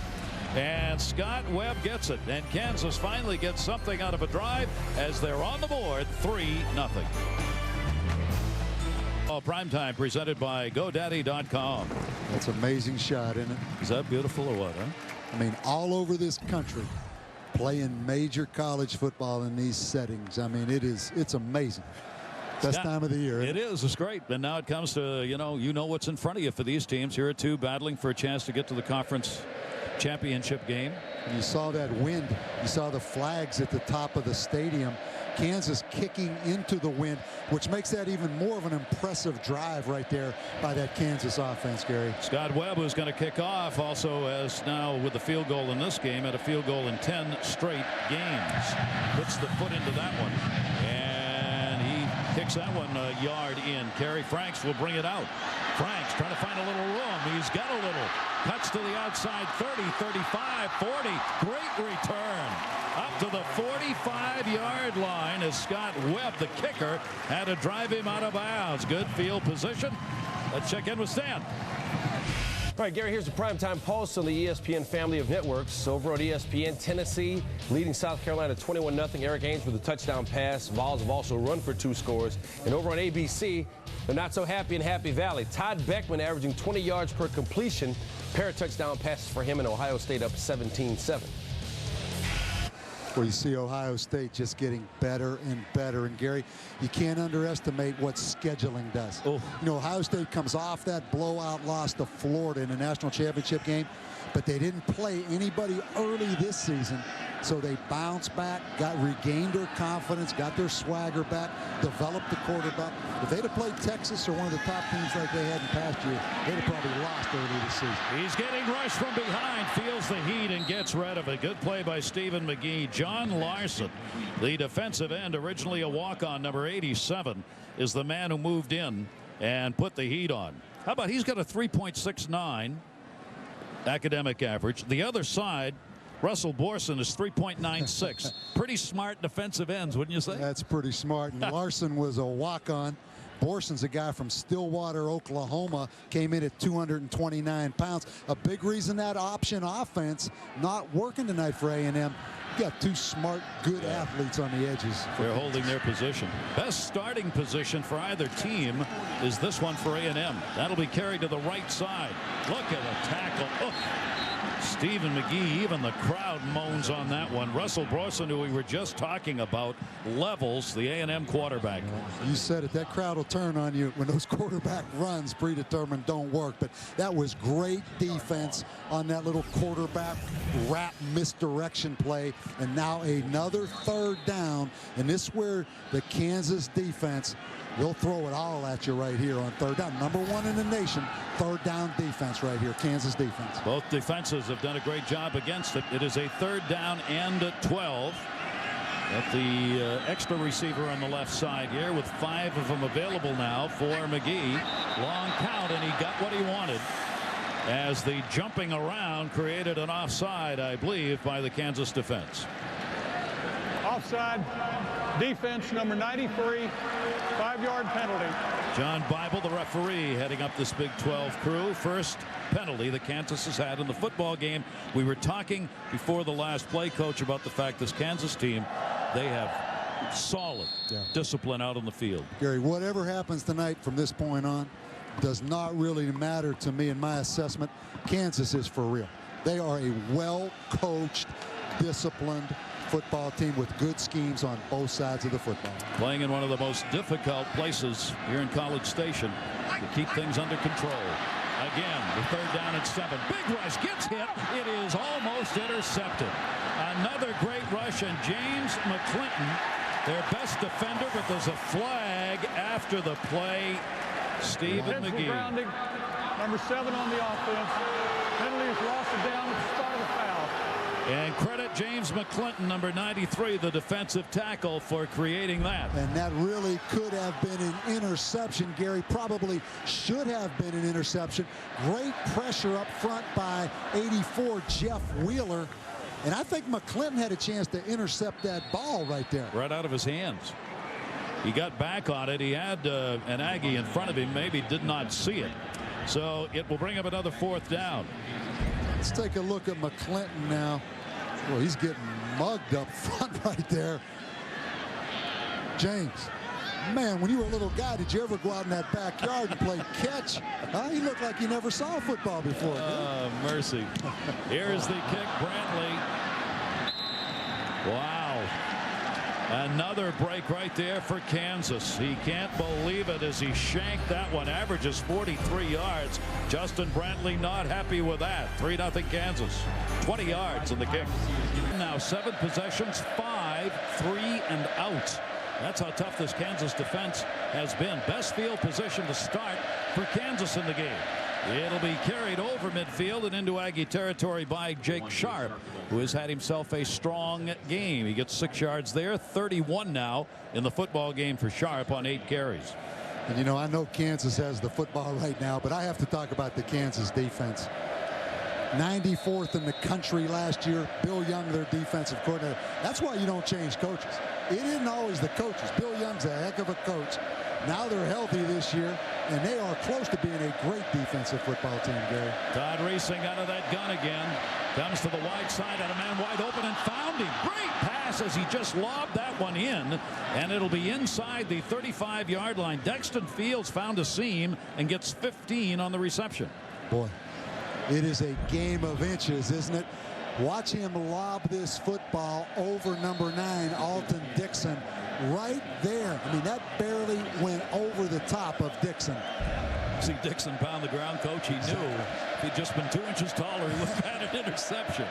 It is a 1st down and 10. Again, Kansas moving the football inside the 35. Trying to go straight ahead. Good second effort. Will take the ball down to the looks like the 26-yard line. Jake Sharp on the carry. Nisi Tupe moved in to put the hit on. 7-yard gain. You know, you go back to that last play, you saw what an inch it was between maybe an interception, but you know, that's recent. You mentioned earlier, I mean, he's a gunslinger now, a guy the coaches say has no fear. I mean, he's going to take a shot when he has it. Yep. If anything, they have to rein him in a little bit, their coaching staff said. Reesing's got a little quick one to the flats at the 25-20-yard line. 1st down, still at his feet and down to about the 11-yard line. Nice play by Desmond Briscoe after he got the football. He gets 14 yards on the reception. And Desmond Briscoe, a guy out of Dallas, Texas. Great job again blocking on the wide receiver screens. But I mentioned before, a guy like Desmond Briscoe, his dad played at Oklahoma State. The motivation, Gary, for these Texas kids to come back in the state of Texas, that was a great effort right there by Briscoe. Kansas again is rolling here as they've got the 1st down and 10. Number 9 in the BCS poll. Kansas trying to prove they should be there. Carried again straight ahead and down to the 6-yard line. 2nd effort again, Jake Sharp, as he's become the carrier in this series. He gets 6 more before Devin Gregg takes him down. Boy, this all started with A&M not able to move the football, and then the shanked punt by A&M. They are rolling right now, trying to get the 1st touchdown of this football game. A 2nd down and 4. The 1st down would come at about the 2-yard line. McAnderson, their big running back, is back in there. See Reesing turns to the sideline every time with a snow huddle. McAnderson on the carry, bowls his way in. Touchdown! What a game he is having. Their leading rusher, who got 100 yards in the 1st half, now gets the 1st TD in this football game. That is impressive. He's going to get a great block by Anthony Collins, number 78, the offensive tackle at the bottom. Right there, kind of pins outside the defensive end, Henry Smith. And I tell you what, since Mangino took those sunglasses off, they cannot stop him. See what happens when you can see? That's Scott exactly Webb what it is. puts it up. For McAnderson, his 8th rushing TD this season, 15 in his career. He's now got 109 yards and 11 carries. That one took 6 plays, 54 yards. It started because this shank punt went out of bounds, giving them their best field position to start. Kansas took advantage of it. McAnderson in, 10-0. And this ESPN2 telecast available in mind-numbing, stunning high definition on ESPN2 HD, presented by Pioneer Kuro. That's pretty good stuff when it's mind-numbing. Mind-numbing, astounding. That means that's a good picture. What a drive for Kansas. There you see the 2:37 it took to get the 54 yards. We're going to keep reminding you now. Keep in mind, they are one of the 5 undefeated teams. Kansas is trying to go 8-0. It hasn't happened since 1909. And they look good. Taking it to 3. Kerry Franks, 20. Almost. And that's right where he puts the football down. Well, it's been Brandon McAnderson's night, Gary. You said in the first quarter he almost had 100 yards. Then he kind of disappeared. Well, he's back in the third quarter. A lot of people are happy about this new spread offense in Kansas, but I promise you Brandon McAnderson is the happiest, because last year he was a fullback, only had 31 carries all year. Now he's the offset tailback in this offense. And look at this. That's what you would expect from an old fullback, just hitting it right up the middle. A very impressive performance, and the heat is now on at A&M. Kansas has quieted the 83,000 plus on hand here at Kyle Field. Flag down on the snap. And remember that in this series, Start, offensive center, 5 yards, first down. A&M leads in this series 7-1. They have won all 4 games against Kansas that have been played here, but Kansas has the lead. Let's check in with Stacy. Well, guys, I had a chance to talk to the senior Brandon McAnderson this week, and he's actually voted the funniest player, the most comical player on this roster. And he said he really likes to keep the mood light. He was very relaxed when I spoke to him this week. He was actually in the library on campus studying for history classes, which is his major. And you have to wonder if that relaxation here on the field today is playing out in this hostile environment for his teammates, guys.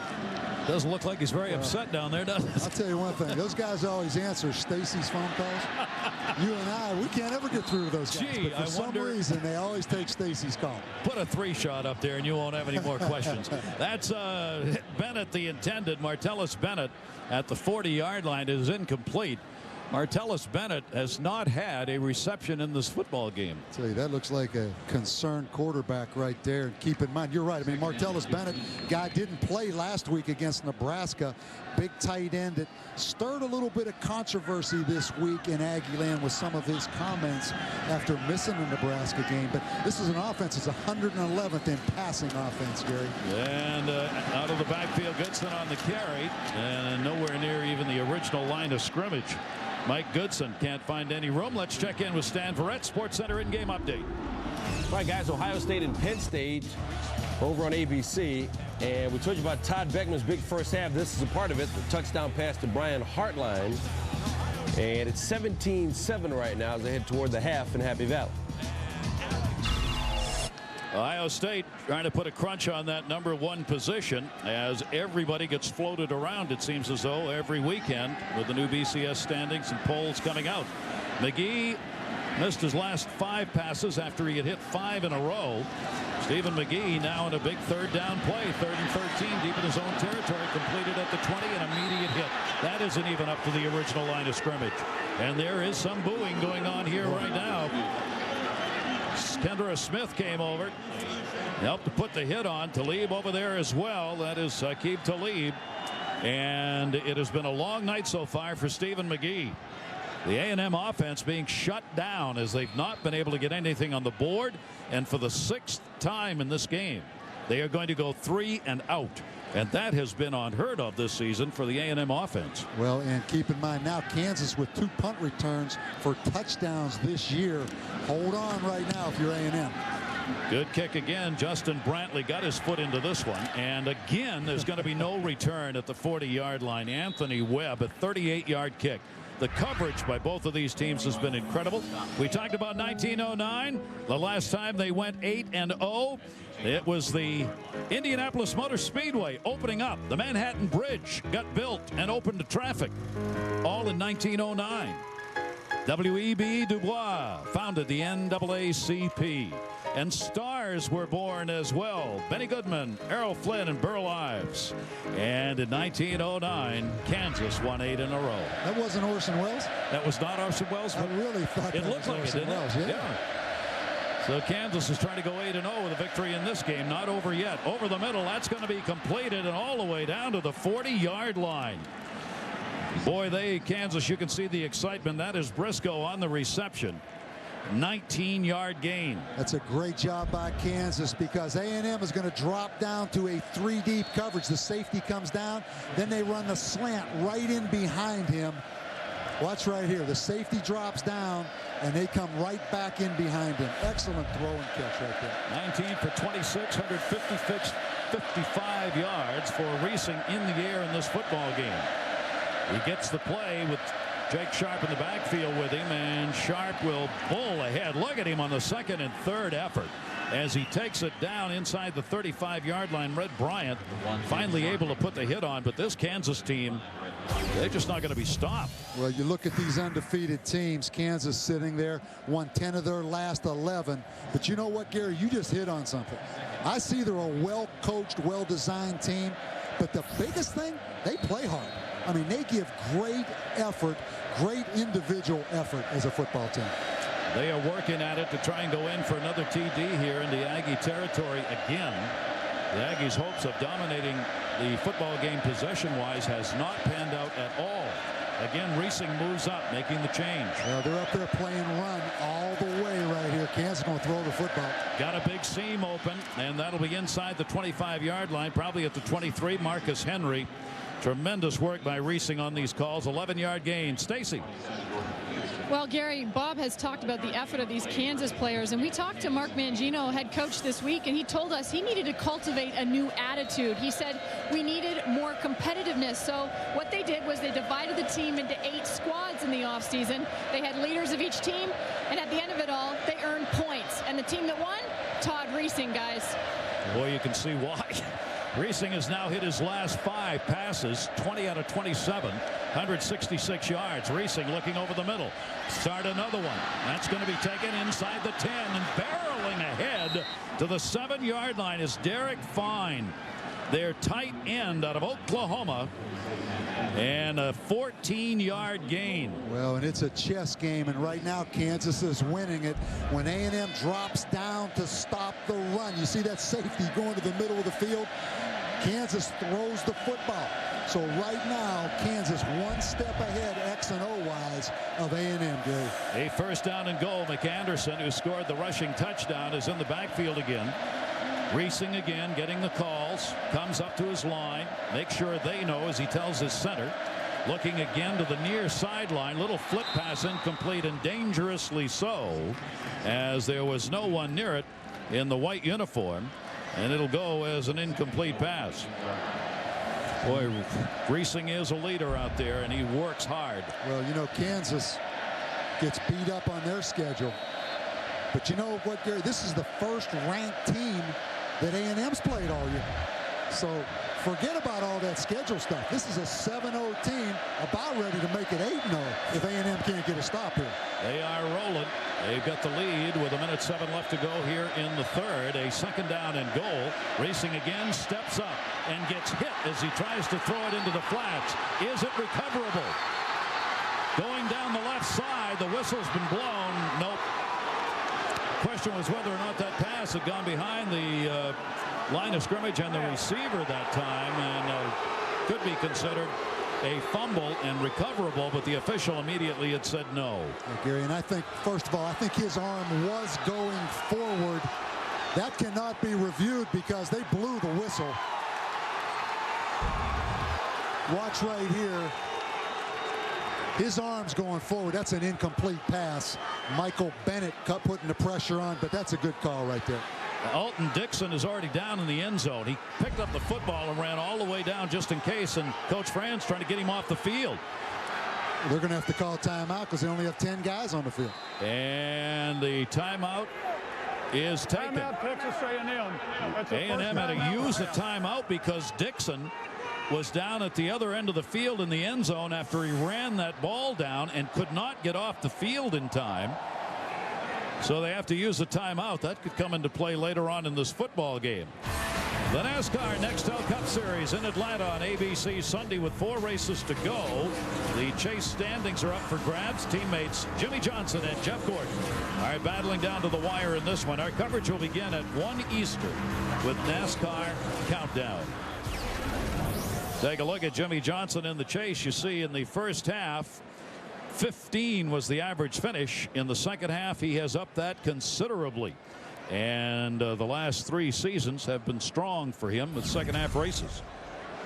Well, the A&M team's got to regroup and find some fire, Coach, because right now Kansas has got Big Mo going for him. You talk about momentum, and I still go back, you know, that shank punt by A&M really started this momentum going the other way.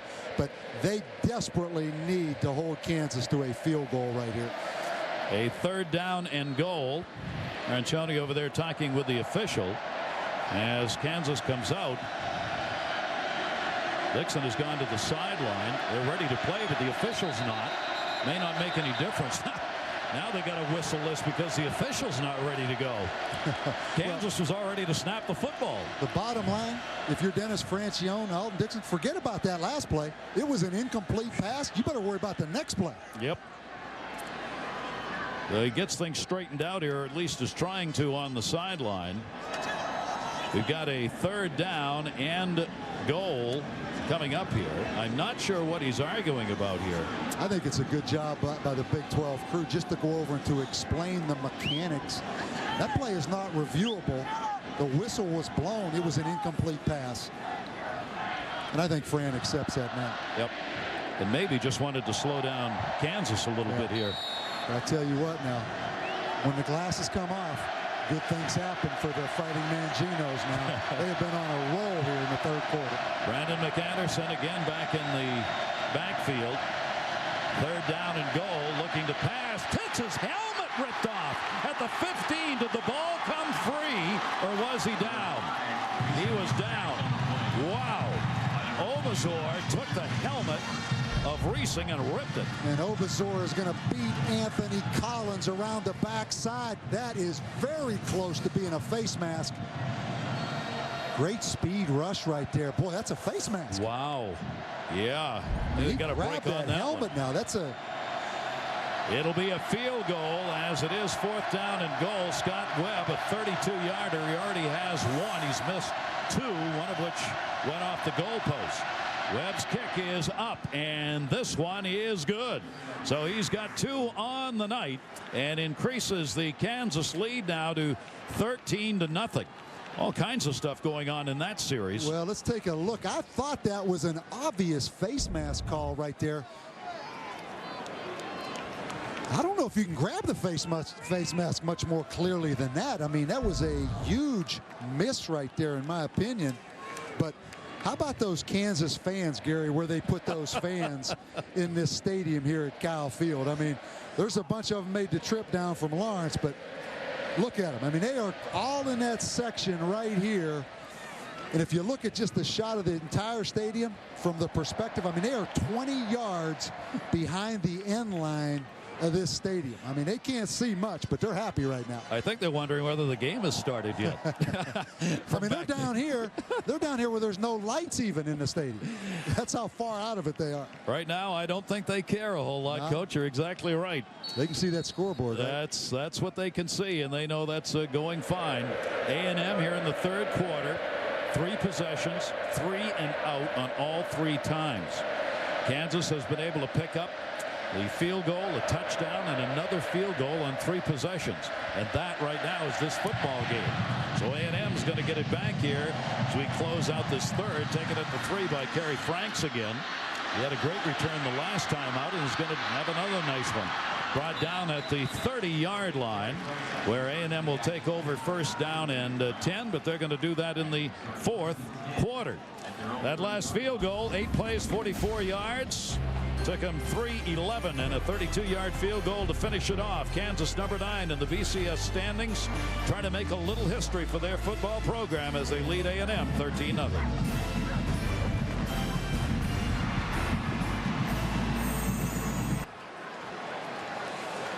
85,341 on hand here at College Station. It is a quiet crowd right now. A&M has got to find a way to get on the board as we start the fourth quarter. They are down and have not been able to do anything against this Kansas defense. That'll be carried up to about the 33. James Holt taking Stephen McGee down. Let's go to Stan Verrett in the studio. Sports Center 30-30 update. All right, Gary, the New York Yankees are expected to make a decision about a new manager on Monday. An announcement could come on Tuesday. The candidates remain Joe Girardi, Don Mattingly, and Tony Pena. Oregon handed USC its second loss of the season. Dennis Dixon ran for a touchdown and threw for 157 yards as well. 3 second-half turnovers doomed the Trojans. More on Sports Center after college football on ESPN, or stay current with ESPN News. And on the snap, a whistle and a flag immediately. And James McClinton may have been moving on that one. You know, this defense, this A&M football team, there's a lot of football left, Gary. But this A&M football team looks mentally tired to me. They look a little lethargic, not much energy.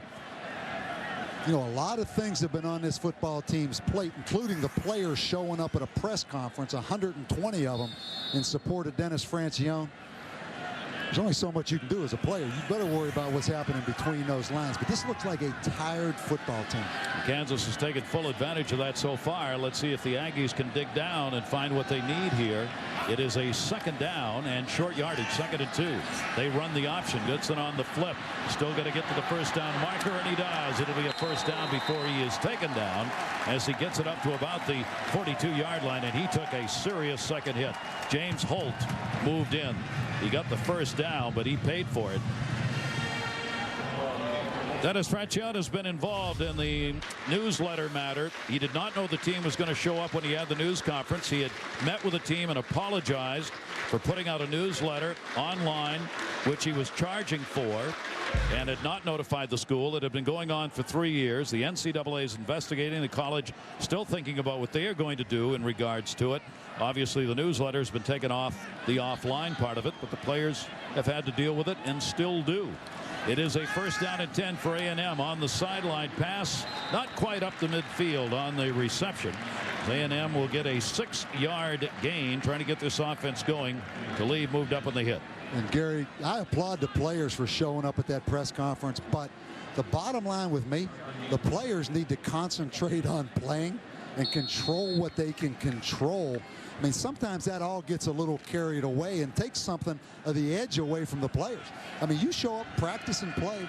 I'll take care of my job and my coaching future. So I think a lot of weight on the shoulders of these A&M players. A lot of football left over. They're sloppy. There's a fumble, and there's part of it right there, and it's recovered by Kansas. John Larson, number 87, as they broke the play up. McGee trying to get it to Mike Goodson and did not get a clean handoff. And John Larson was right there as part of the handoff. Again, a lot of moving parts, but it started with the low shotgun snap. The timing has to be so efficient, Gary, when you're in the shotgun, timing out those little wide receiver or running back reverses like that. Just a self-inflicted mistake. Kansas gets great field position. Only the 9th turnover by A&M this season. 5 on fumbles. Now Kansas will try and just eat it up here and maybe real hurry. Down to the 20, the 15, the 10, the 5, and out of bounds, Brandon McAnderson, who is having a career collegiate day. A 40-yard gain. And that was a poor effort. I don't like to single guys out, but Devin Craig, number 26, the safety, he creases the line of scrimmage. But look right here now. I guess I take that back. I think the umpire got in the way of Devin Craig a little bit and restricted that angle. But wow, what a gash right there against the A&M defense. Kansas trying to put a nail in this one. That'll be carried maybe for a yard gain. McAnderson again on the carry. Brandon McAnderson now has gained 149 yards on 12 carries prior to that one, including 1 TD. It is a career rushing high for him in this game. Look at the numbers for McAnderson tonight. That is a great night, and he is not done yet. Well, and you knew the plan for A&M, Gary, was to keep the ball away from Kansas's offense. A&M's offense has been unable to generate anything. Second down and a goal. They are at the 2.5, 3-yard line here. Only one wide. McAnderson still in the backfield. He comes straight ahead, and A&M's not done yet. No room. Henry Smith helped lead the charge. Number 95 on the tackle, the senior lineman. Yeah, and obviously a big third down, because if you force them to the field goal, it's still only a 16-point game, which is 2 touchdowns and 2 two-point conversions. So it's a big third down right here. And Texas A&M and hope to have 30 or more minutes. That one into the end zone. Touchdown! Wow. A day McAnderson is not going to forget in his collegiate football career. It is his second rushing touchdown of the game, and Kansas now is putting it to A&M. And that offensive line that is a strong part of their football team has opened up some holes with some really fine surges for McAnderson in this game. Do you think we ought to talk about his Kansas for real? Yeah, anyone who wants to argue that, take a look at this game. That's not an issue anymore, right? When you played Kyle Field at College Station like this against a good A&M team, a team that came in here undefeated in conference play and put on the show Kansas is putting on, there's nothing left to holler for. They're going to go for 2 here with a 19-0 score. And it's a pitch to the near side, and they're not going to get it. That is Kerry Mayer, who is the backup quarterback, who gets taken down. But even though Marquise Carpenter made that play, they couldn't make it before. It got set up by this fumble on the missed snap and handoff. Kansas with great field position again. A 40-yard carry by McAnderson, and then McAnderson from the 3-yard line for the TD. And Kansas up 19-0. Brandon McAnderson, the senior, who has chalked up a couple of touchdowns, 15 carries on 152 yards. They score on 4 plays, covering 43 yards, and only took a minute 23 to get there. And what a night they are having. I thought Jaworski Lane was going to be the big back we talked about tonight. Andrews come in and stole that show, didn't he? How about that, Coach? You got Lane, 7 carries, 24 yards. Yeah. I mean, this running defense of Kansas came in strong, but I don't think anybody thought it would look like this. Taken by Kerry Frank's 5-yard line. 20. Trying to find a little room and won't. Driven back to the 20-yard line after he'd been up to about the 23. So A&M will take over. There is a flag down here. You do this at Kyle Field, you're doing something. The Aggies have played here since 05. They've won 71% of the games played here. And they've got in a capacity of 82,600. We told you they got 85-3 in this one. When you were here, Coach, in the 90s, the record was 55-4-1. Kicking team, 5-yard penalty. You know, these fans, as we mentioned, 85,000 here. There's not many of them come from College Station now. Yeah. Well, you don't have 85,000 around. Yeah, and you can throw Bryan College Station in there. These fans are coming from all over the state of Texas, and there's going to be some disappointed Aggie fans on those highways tonight. But yeah, you don't just walk in here and win at Kyle Field, and I applaud this Kansas team. Now, there's a lot of football left, but A&M is going to have to go no huddle, hurry up, and throw the football, and that's not really their game. Last time A&M Aggies shut out 1973. That shocks me right there. What shocks me, that the Cincinnati Bearcats actually played in Kyle Field and College Station. That really surprised me. 73. Yeah. Wow. They're going to re-kick after that penalty. So Webb comes back out there. He's got a couple of field goals in this game. Puts the foot into it again. Driving kick will be taken back at the 4-yard line. Kerry Franks again. Second chance for Franks. 20-yard line. Hasn't got there yet. Back to the 15. Looking for a little room. Shoots it through to the 25-yard line. Coach Mangino, Kansas, works on giving the team 100% on the field, including earlier this season. A chance to listen into how he gets it done. He was wired. Here we go. Let's go. Another day, baby. Here we go. Just because we're inside, it doesn't mean we change the tempo of practice. Move it back 5 middle. Cal, come on, get the ball down. Secure the ball, then you get yardage. You're in a hurry you want to turn up. Yeah. You're forgetting the ball. That's the most important thing. Hurry up. This is the win the game right here. Boy, he has got this program running right now onto the flats and out of bounds. They've got to conserve the clock while picking up some yardage here. And out of bounds as Pierre Brown over there on the far side was out of bounds when he got it. Well, he made an interesting quote this week. He said, I know we can handle adversity. We've proven that over the last several years. Now we're going to find out if we can handle success. And you look right there, never beaten a Big 12 South team. I think they beat Baylor, though, didn't they? I may go back and check that one.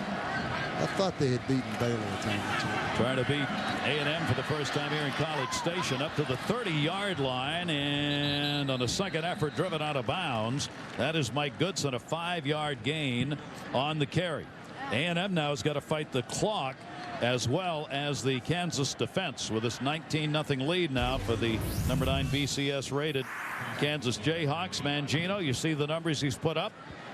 They felt last year they were a better team than what their record showed because of injuries and, as he put it, mental maturity that they didn't have last year that they have this year. And this year going to be 8-0 the way this football game is going. Stephen McGee, the quarterback for A&M, on a 3rd down and 6, and they've got to find a way here over the middle. They do. That is caught. That'll be a first down. It'll be up to the 44-yard line as Irvin Taylor made the catch for a 13-yard gain. Kansas has scored on every possession in this half. They've had a couple of field goals and 2 touchdowns, and obviously for A&M there has been nothing in either the first half or this one. First down and 10. Prevent defense being shown here, so they've got to go for long yardage. That'll be taken into Kansas territory, and Martellus Bennett gets his first catch of the game. He's now had a reception in 26 consecutive football games, but it took a long time to get one here. And he's a talented guy, but we mentioned earlier Martellus stirred a little controversy this week by making some, I think, kind of selfish statements last week after the Nebraska loss. That'll be out of bounds, good enough for a first down. What I'm talking about, Gary, you know, A&M went up and lost to Nebraska last week. Martellus Bennett didn't make the trip, and he came out in the newspaper and said he went to the mall during the A&M loss, didn't even listen to the game on the radio, spent the afternoon at the mall. Then he came back and also said, pretty much, I'm going to the NFL. So I think he stirred even a little more controversy on this football team this week here in College Station. Maybe a little bit too much going on, Coach, for this A&M team right now to be able to handle this, and it may be showing up in the field and take nothing away from Kansas. Exactly. But you know, Stephen McGee, a talented quarterback. I mean, he can get hot now. That one down the sideline, and he got leveled again. The rush was on. John Larson, the defensive end, came on and put the hit on, and Stephen McGee has had a rough couple of weeks. Last week it was carries against Nebraska. This one has been down on his back against Kansas. And Yemi Bababola, the offensive tackle, a little late getting started right there. And John Larson, we mentioned, the former walk-on, put a pretty good shot on the quarterback right there. Second down and 10. We're in the 4th quarter here at College Station, and Kansas trying to go 8-0 if they can get the victory here. And all of a sudden, I guarantee you, the BCS voters are going to take a second and third look at this Kansas team. Standing at midfield on the long snap, comes to the near side on a quick slant incomplete at the 35-yard line, intended for Kerry Franks. What happens, Gary, there's only so much practice time, and particularly when you're going to run a lot of option football. That takes a lot of work, a lot of timing, a lot of reads. So you devote so much time to that option and perfecting it. Obviously, you can't get behind in football games and throw the football efficiently when you have to. And that's one of the problems you have when you devote that much time. Look at Jaworski Lane. I mean, he's been taken out of this game because of the scoreboard. Yep, he has. Short yardage is not what they need anymore. It is a 3rd down and 10. Looking from midfield again in the flats, open, and the tackle made, but a first down gained, and they needed that one. That is Irwin Taylor again on the reception. That'll be good for 13 yards. And these wide receivers coming to life. They don't have to block now. I mean, they can be wide receivers. You see Irwin Taylor. Let's pick the tempo up. His brother, I recruited him at Notre Dame. He played for me at Notre Dame and then also played here at A&M after transferring. 14 for 25 for Stephen McGee, 107 yards in the air. A first down and 10 for A&M. Blitz shown. McGee back looking, going for the touchdown in the corner, and it is incomplete. And good coverage again by Aqib Talib as they went against their strongest defender in the back. Defense, number 47. 5-yard penalty. Repeat first down. So Kansas called on the offside. All those jumping players ended up going over the line of scrimmage. Good job by A&M right there, getting the offside penalty against Kansas. You know, Kansas number 2 in the nation in fewest penalized football team. The second most penalized team in the country. Did I say that right? You did. I did. You did good. I wasn't sure I was going to get that out there. It takes a while when you got a hurry up offense going on both sides of the field here right now. Stephen McGee again looking over the middle on the slant. It is caught. A big hit put on. That'll be a first down as Roger Holland, who has shown up in this football game, gets it. But let's look at this penalty graphic. I think it's the most overrated stat in football, to be honest. I mean, Iowa State's number 1. They've won one game. Then you look at Florida, USC, LSU at 103, 109, 114. Those are pretty good football teams. Very good football teams. That penalty thing's a little bit overrated. It's more important the timing of the penalties. Do you get them in critical situations or not? That's a first down and 10 as A&M is driving, trying to get on the board. Again, over the middle, it is caught. Diving forward to get it at the 15-yard line was Martellus Bennett again. He could not run, though. He was down when he caught the football. And the clock will continue to run. They just look like a tired football team to me. Just right here, they look lethargic, Gary. Just how they're moving around, getting at the line of scrimmage, getting the next play in there. This will be the 11th play of this series, but it's going to cover a little more territory here. McGee again, the lone backfield player, and that'll be up to the 10-9-yard line. Not enough for a first down. Bennett's got 3 receptions now, all coming during this series. That's enough for a 6-yard gain. This is not the way, of course, A&M plays when they're winning. They're 111th in passing offense, 5th in rushing. They cannot play the rushing game now. So that's going to force them and McGee to go to the air again. A 3rd down and 2. 3rd and 2 with the ball at the 9-yard line. And again, going to go to the air. And caught for the first down inside the 5. Bennett again on the reception. A quick down and out pattern by Bennett. No question, Martellus Bennett is a talented guy. And you can see Stephen McGee throws the football well. But I just look at the body language of A&M. Do they look lethargic a little bit to you? I mean, let's go now. We got a shot in this football game. Yeah, I agree, Coach. You've got to get one right here. First down and goal. The ball spotted at the 5-yard line. 3 receivers to the near side. Kansas and man-to-man. They're going to come after the quarterback here. Looking. Alley-oop into the end zone and out of bounds. Talib again on the coverage back there. Even if he'd caught it, he would have been out of bounds on the attempted interception. I'll tell you, you see the ability of Talib right there. Man-to-man, bumping around at the top. Watch the vertical jump right here. I'm going to tell you what, I don't have a measuring stick. He got up right there now. I mean, that's athletic now, Gary. You can do that.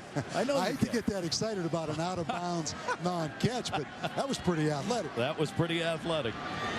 He's had an outstanding career, and they've gone against him here today. 14th play of this series. They flip to the near side to the 5 and not going to get any further. Goodson trying to turn the corner. You have to be impressed with the work done by Kendrick Harper and the rest of that defensive backfield. You are exactly right. And I think Kendrick Harper has had a great night. You know, he was injured early in the year, and the freshman Chris Harris kind of took over his position. But he's had some big-time hits tonight, Gary. Boy, they have come up and closed down what look like open lanes Great play, Harper, and he's got that cast on, got it covered up. And now it's 3rd down and goal. Ball is at the 4-yard line. A&M continuing to fight that clock here. They've got Javorsky Lane in there now. The second man in that eye. That's Javorsky Lane on the fake. McGee looking into the corner and not even close. Look at the 3 white jerseys on the coverage over there, and it'll bring up a 4th down and goal. Interesting call right there. You know, you come back in the I formation and put Javorsky Lane. I don't think anyone thinks that they were going to run the football right there, so it was an obvious play action situation.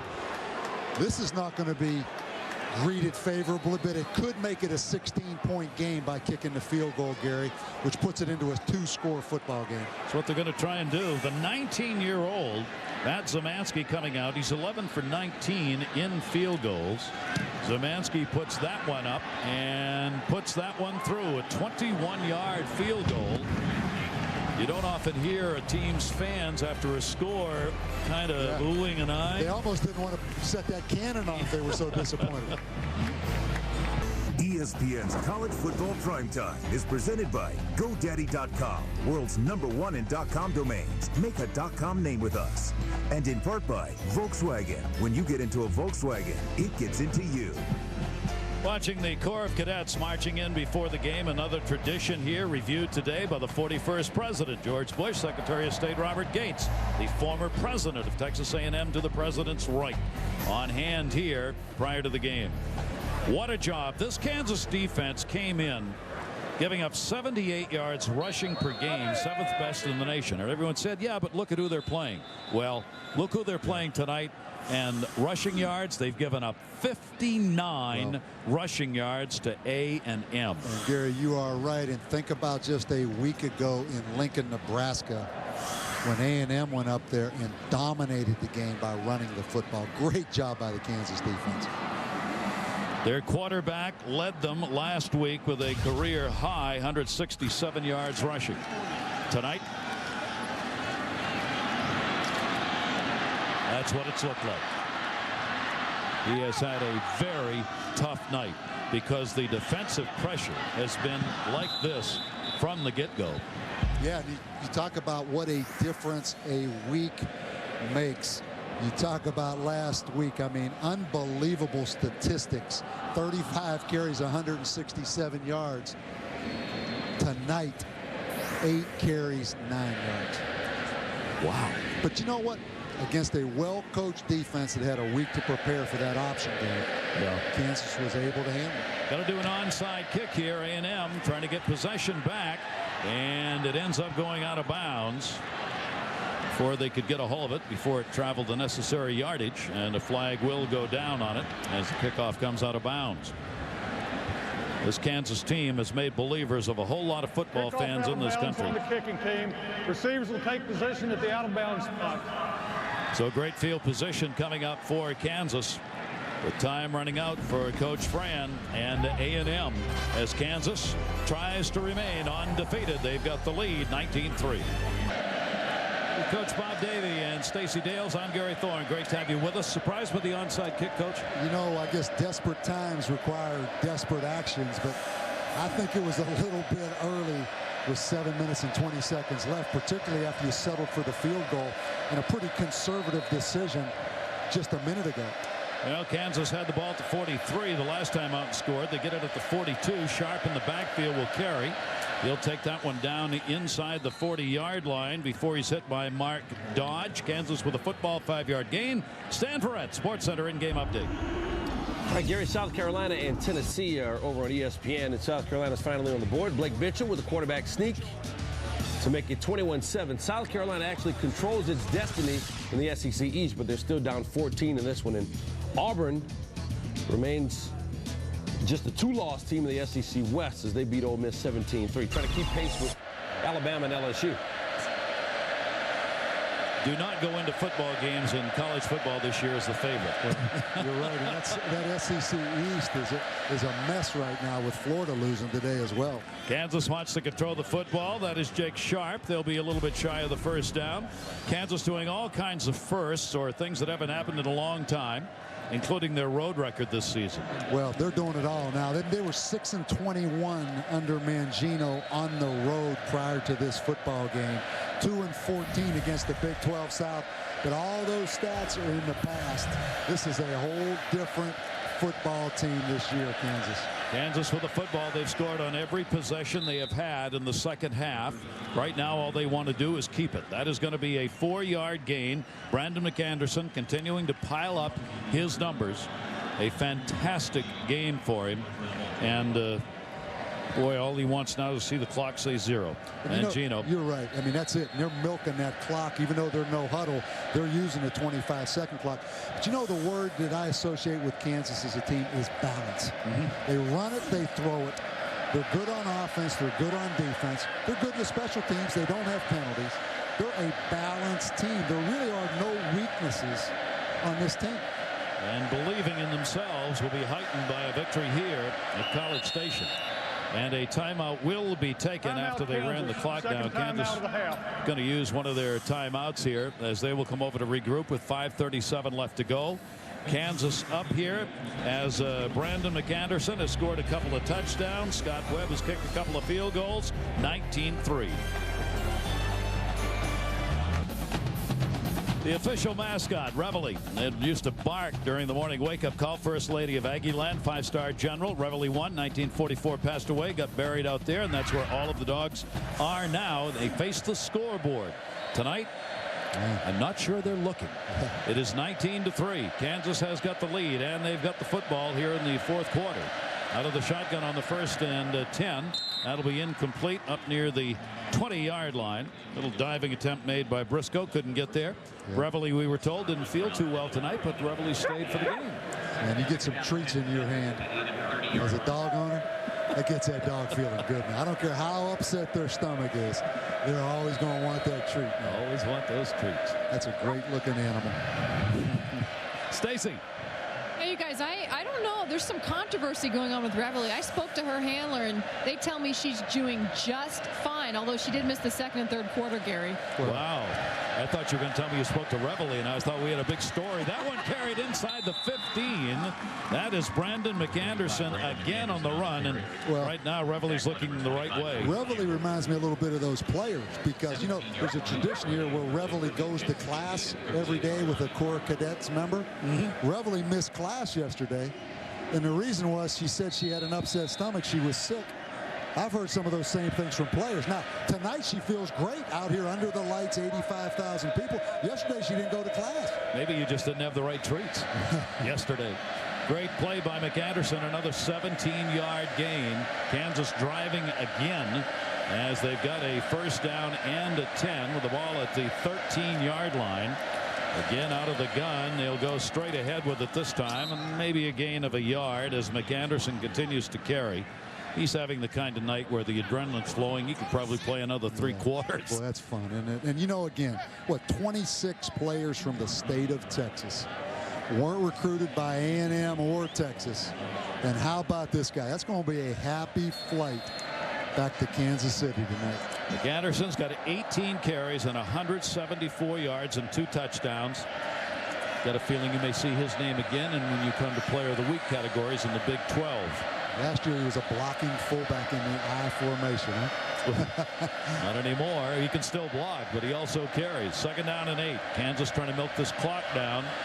Got to hustle one up here right now, and they just know they didn't get it off.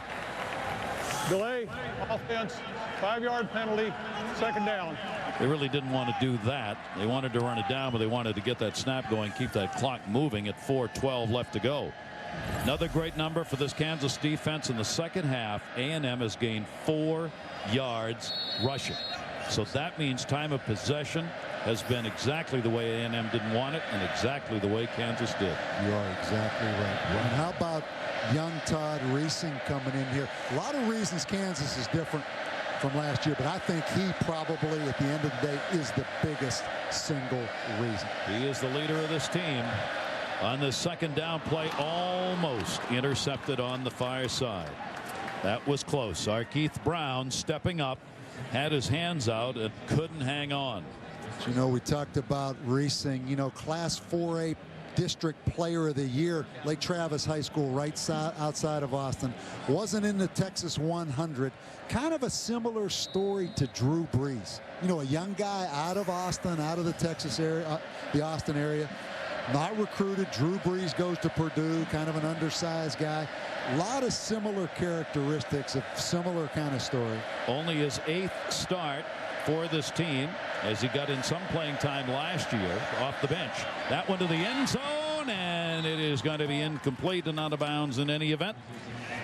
Harry Meyer, the backup quarterback, who also is the receiver, was in the end zone that time, and it will bring up a 4th down and another field goal opportunity for Scott Webb. Yeah. Webb was the Big 12 Special Teams Player of the Week last week, at a field goal of 48 and 35 yards and an extra point in their victory over Colorado. He holds the school record for extra points with 133 now. And he puts this one up, 33-yard attempt, and this one is no good. So he's had a made 2 and missed 3 in this football game, but in any event, it is still a 19-3 lead for Kansas. Let's go to Stan Verrett, Sports Center in-game update. All right, guys, South Carolina and Tennessee, it's getting a little closer now. Corey Boyd making moves, and he's going to take it 29 yards for the touchdown, and all of a sudden, just like that, it's a 7-point ball game in Knoxville. Ohio State still clinging to a 10-point lead midway through the 3rd quarter at Penn State. Gee, a ranked team might win. Wow. You talking about Ohio State? Yeah. And this team, hey, my Maine alma mater won. They beat Northeastern today, 2014. The Maine Black Bears. Way to go, Black Bears. 1st down and 10. As A&M will try and get some big yardage. That's going to be incomplete. Up to the 25-yard line. Mortensen moving in to knock that one down. With obviously the prevent D now for Kansas. Stephen McGee trying to find some room. McGee's 19 out of 33 for 141 yards in the air. Todd Reesing 21 for 33 with 180 yards. The scores have come on the ground or via the field goal. And the big reason for that was that 34 pass attempts, as you mentioned, Kansas stopping the A&M run all night long, forcing A&M to throw the football 34 times. Kansas has pretty much done everything that they wanted to do in this game to this point.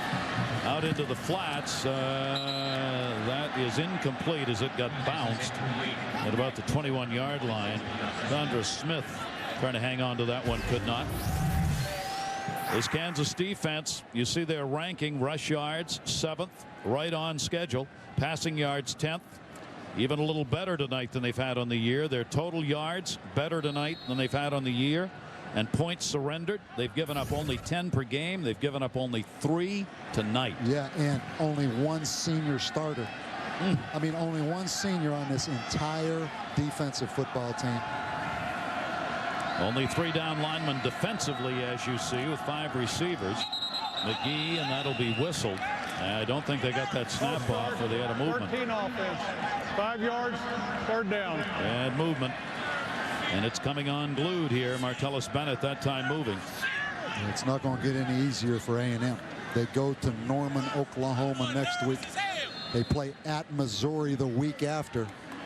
That's 2 tough road games. Then they come home and they play the Longhorns. So that's a tough, really 4-game stretch for A&M.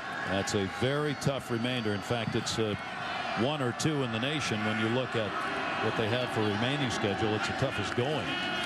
Back at his own 6-yard line, steps back, throws it, and up to the 26-yard line on the reception. Receiver coming back, Martellus Bennett, to get that from Stephen McGee, helping him out with it. But 3:30 left to go, and Kansas has got the 19-3 lead, and it is an 11-yard gain, but not enough for the 1st down. They are shy. 4th down and 3, obviously got to go. Trailing here with only 3:17 left in the football game. 3 receivers to the right, or the near side rather, or the left, and McGee steps back to his own 20. Nobody open. McGee looking downfield, double coverage at the 40-yard line. It is caught. Great play right there to go up on double coverage. Bennett, Martellus Bennett, Had 2 on him. He's got it for the first down. Well, there's no question Martellus Bennett is a unique athlete at about 6'7", a basketball player who gave up basketball this year. Really kind of an underthrown low ball. He really didn't go up and get it at its highest point, but that was a big catch right there to keep any glimmer of hope for the Aggies alive. He didn't have a catch here until the 4th quarter. Now he's got 5 for 51 yards in the football game. 25 on that one. 1st and 10, A&M in Kansas territory. That one's over the middle. That will be complete, as they will take that one down to about the 33-yard line. Kansas playing a lot of man-to-man underneath coverage with safeties behind them. These A&M receivers having a tough time shaking the underneath coverage at Kansas. 6 yards on that last catch. Hurrying it up here with 2:18 left to go and the clock running. McGee from his own 40 looking down. He's got receivers going to the end zone on the fly. This one to Thomas is going to be caught. Touchdown! Oh, what a catch! That was Roger Holland. Roger Holland got that one at the back of the end zone, and hang on. Go back to that missed field goal by Kansas. Who knows? But you're going to see right here, Roger Holland, he's going to beat man-to-man coverage. 16 from Kansas. Chris Harris almost gave up a little bit, like he didn't expect that football to be thrown. But how about that catch and then to hold on to it, because that was a big lick right there by the safety, Darryl Stuckey. That's a great catch now. Holland had 1 catch for 12 yards coming into this game. He gets that one for the TD, the 6th touchdown pass this season for McGee, the 20th of his career. And now they're going to go for the 2. They're going to take a timeout. They're going to review that play. Yeah, they're going to review that play. I wouldn't mind looking at that play again, because that was a great effort by Roger Holland. Holland coming out of nowhere in the receiving department in this game with 3 catches, 40 yards, and a TD if this last one stands up. Well, and it gives A&M plenty of time to talk about this 2-point play that they're going to run. But let's take a look at it.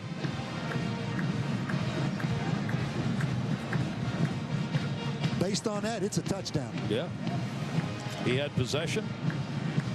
He was in the end zone. Looks pretty good. Yeah, the ball bounced a little bit. As you look at this again from that angle,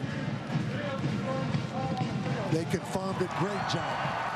That was a great play now. That was great. Because that safety came over and gave him a shot. Great double coverage. That's the first career touchdown for Roger Holland out of Houston, Texas. Played at Cypress Falls. He is just a freshman. And a great play. One of the Prep Star All-Americans that's been recruited here, and he's had his busiest night of his young college career. Now A&M will go for the 2-point conversion. Interesting. I don't see Martellus Bennett on the field, who you think would be a great matchup down here, Gary, against a smaller defensive back. They're going to let McGee carry it, and he gets it. They had the 5 receivers split, so he just took it back up the middle, and they're going to make a game out of it. As A&M gets the 2-point conversion, it is 19-11. Man, Kansas has allowed them with the missed field goals and the block field goal to stay in the game. You want to know why Martellus Bennett wasn't out there? They're going to run the quarterback draw. That's why. Yeah.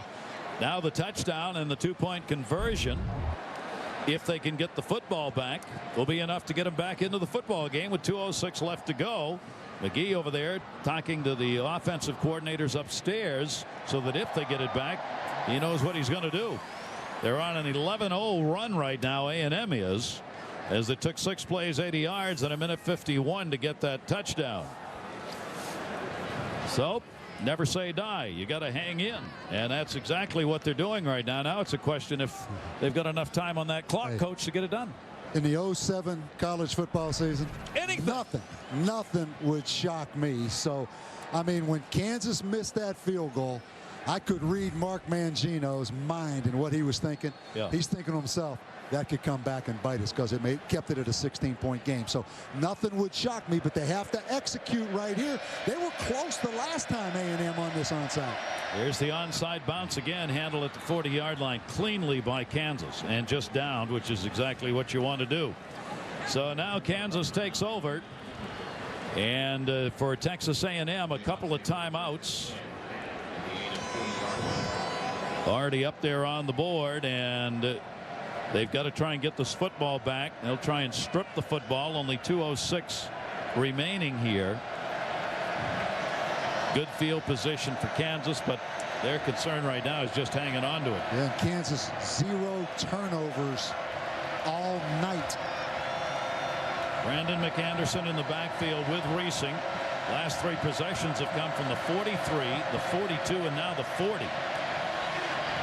Straight ahead, and we'll be down to the 35-yard line. Red Bryant moved in. McAnderson down. Let's go to Stan again for our Sports Center in-game update. Guys, as your game gets closer, the margin is getting bigger in Happy Valley. Todd Beckman play action to Jake Ballard for the touchdown, and the #1 team in the nation doesn't look like it's going to get upset tonight. 24-7 right now, Buckeyes. Took them a while to generate some numbers, but the Buckeyes have done it. Timeout taken here. One more timeout remaining for A&M. Well, let's take a look at this top 10. Ohio State, Boston College, both impressive. I mean, the way Boston College just to come back and win that football game in the rain. Huge game tonight. Cal at Arizona State out in Tempe. Oregon wins impressively. Oklahoma sitting there right now. Bob Stoops and that staff watching this game, getting ready for the Aggies to come up there next week. I don't think anybody will beat West Virginia from here on out. West Virginia won today at Rutgers. I mean, who's going to beat the Mountaineers? So I kind of like Oklahoma. I like West Virginia late in this season making a big push. How about Kansas? How about the Jayhawks? You're right. Well, Kansas got a job left to do here, though, with 2:01 left to go. Leading at 19-11. A&M trying to get the football back. They bring all but 2 up here to the line of scrimmage. McAnderson again. Look at the rumble. Flag goes down to the 5 and a touchdown if. You said it right. Brandon McAnderson into the end zone. It covers 36 yards, but it's probably going to come back. Yeah, that's a hold against the second least penalized team in the country. 85 offense. 10-yard penalty. Second down. Derek Fine, the tight end. So what could have been the finisher isn't. Stops the clock with 1:52 left to go. We'll get a chance to look at it. Fine, I think, is right here. It's going to come off on the second level. Yeah, no question. Grabbed the linebacker. Toupee took him to the ground. This will be a second down and 11. Kansas and Aggie territory at the 41-yard line. Isn't it amazing how now in modern football you stay in the shotgun? Old-time coaches would cringe as you're trying to run the clock out and you're in the shotgun, but that's just a part of the game now. McAnderson gets nowhere on that one, and Texas A&M will use their final timeout. But it is never easy, is it? Never. You look at Mark Mangino. I mean, this was a slam dunk with a short field goal opportunity a few minutes ago, and now they are hanging on. Biggest game of his career. Brandon McAnderson has had a terrific night. Look at the yardage, 20 carries, 178. And it started early. You mentioned had, 90 yards, Gary, in the first quarter. Kind of disappeared second quarter, came back in the third quarter, but it's been impressive. And, a lot of credit again, though, goes to the offensive staff, Ed Warner, the offensive coordinator, because it is a chess game. And he's been able to run that ball against really what amounts to a 6-man front. They usually have the right play called for the right defense. So a lot of scheme involved, too, in his success. A&M trying to get this football back. Third down and 11 for Kansas. Carried up and down to about the 35-yard line. Nowhere near a first down. Jake Sharp on the carry. Now A&M cannot stop the clock. It'll bring up a fourth down after that 6-yard gain by Sharp. He too has had a quality game. Up to 66 yards and 14 carries for Sharp. The clock now ticking, and A&M can only watch. And isn't it amazing how A&M wasted that time out when Alton Dixon picked the ball up when the officials ruled it dead and he couldn't get back to the huddle because he stayed in the end zone. Would they love to have that one timeout? You never know what's going to come back to haunt you in sports. Why mistakes like that don't show up on a score sheet can affect the outcome of a game. They're going to let the clock run down here. It is a delay game. It's a 4th down. Kansas looking to pick up the win, go 8-0. Their schedule remaining for the season. Nebraska coming off the loss, back-to-back losses, maybe more than that from Nebraska, but lost to A&M and Texas at Oklahoma State. Oklahoma State, an improving football team, a good offensive team, but right now here in College Station is all that matters for Kansas. Again, the defense getting set here to try and come in and block this. A&M has not blocked a punt this year, Gary. They have blocked 2 field goals, but they have not blocked a punt. Be the 3rd kick that we have seen from Kyle Tucker. Averages 38 yards a kick, but was much better against Colorado last week. He averaged 45. Tucker ready. They put the rush on. He got good protection. Puts that one in the middle of the field and handled at the 13. And there it will be. Let it go back, rather. And a 40-yard kick by Tucker. 20-yard line is where A&M will get it. They've got 52 seconds to try and get a touchdown and a 2-point conversion to get this ball game tied up. There's McGee, the last drive, 4 for 6, 85 yards. He's 23 for 38 in the football game with a 1 touchdown pass. And has no timeouts to use. So not only do they have to get the yardage, they've got to get out of bounds and stop the clock. And they're going into the wind. Yep. But that didn't stop them last time on that impressive drive and that catch by Roger Holland. So McGee brings the Aggies out. The defense dropping the safeties way back, almost 30 yards off the line of scrimmage for the free safety on the far side. Out of the shotgun, McGee looking to the sideline. He's got a ton of room in front of him. Up to the 30, 35, and gets out of bounds as he gets up to the 35-yard line, and that will stop the clock. Gary, anytime you play man-to-man underneath, all these guys are playing man-to-man coverage underneath with safety's help deep. When you run them off, watch them run off with the receivers, there's nobody left. Look at all that real estate up there. So even though there's not much time, that was a big chunk of yardage right there for A&M. That's a 15-yard gain. McGee wants to get himself close enough where he can launch one into the end zone. Try and get into that kind of field position with some time left. 42 left on the clock. Stopped at the 1st down. McGee again looking to the sideline. Little lob pass will be incomplete. He had nobody open deep. Tried to drop one off to Mike Goodson. Probably a good decision again, but the inability of the A&M receivers, let's face it, you're an option team. You work on blocking as a wide receiver the majority of the time. Gary, they're having a tough time shaking man-to-man coverage. Kansas trying to hang on here with this 19-11 lead and put this football game away and go 8-0. A&M has rallied here in the 4th. Finally getting on the board. Field goal touchdown. You have to like Big Martellus Bennett at 6'7". I mean, he's not a guy that's going to sprint down the field, but he can beat man-to-man coverage now. McGee, there was movement, flag down. Before the snap, false start, 13 offense. 5 yards, 2nd down. I tell you again, focus, concentration. You're talking about whether or not you're going to come out in the NFL draft. I think you better focus on just playing this game and helping your team win, number 13. That was Martellus Bennett, who was moving right there. He comes into this 4th quarter not having had any reception and has come up big for them with 73 yards on 7 catches here late in the game. But he's out of there now. 2nd down and 15 with the ball moved back. McGee looking downfield, trying for that big yardage play on the sideline, and that is going to be knocked down inside the 40-yard line.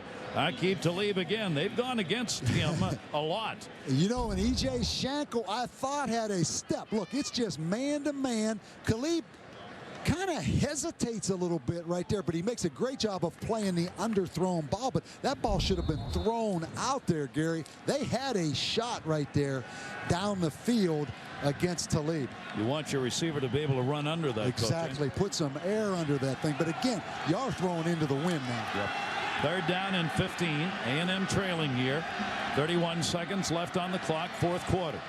Kansas up. They've got defenders all the way back at the 50-yard line.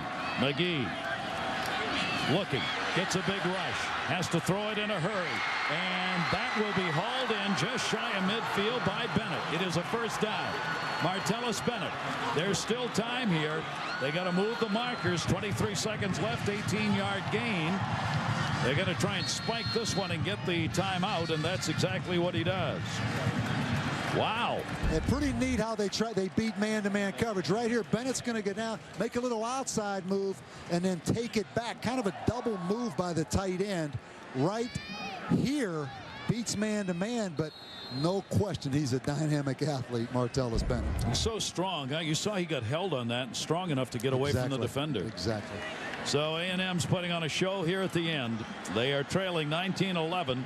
They have dug in here in the 4th, trying to get themselves some room here to throw the hope and the prayer into the end zone.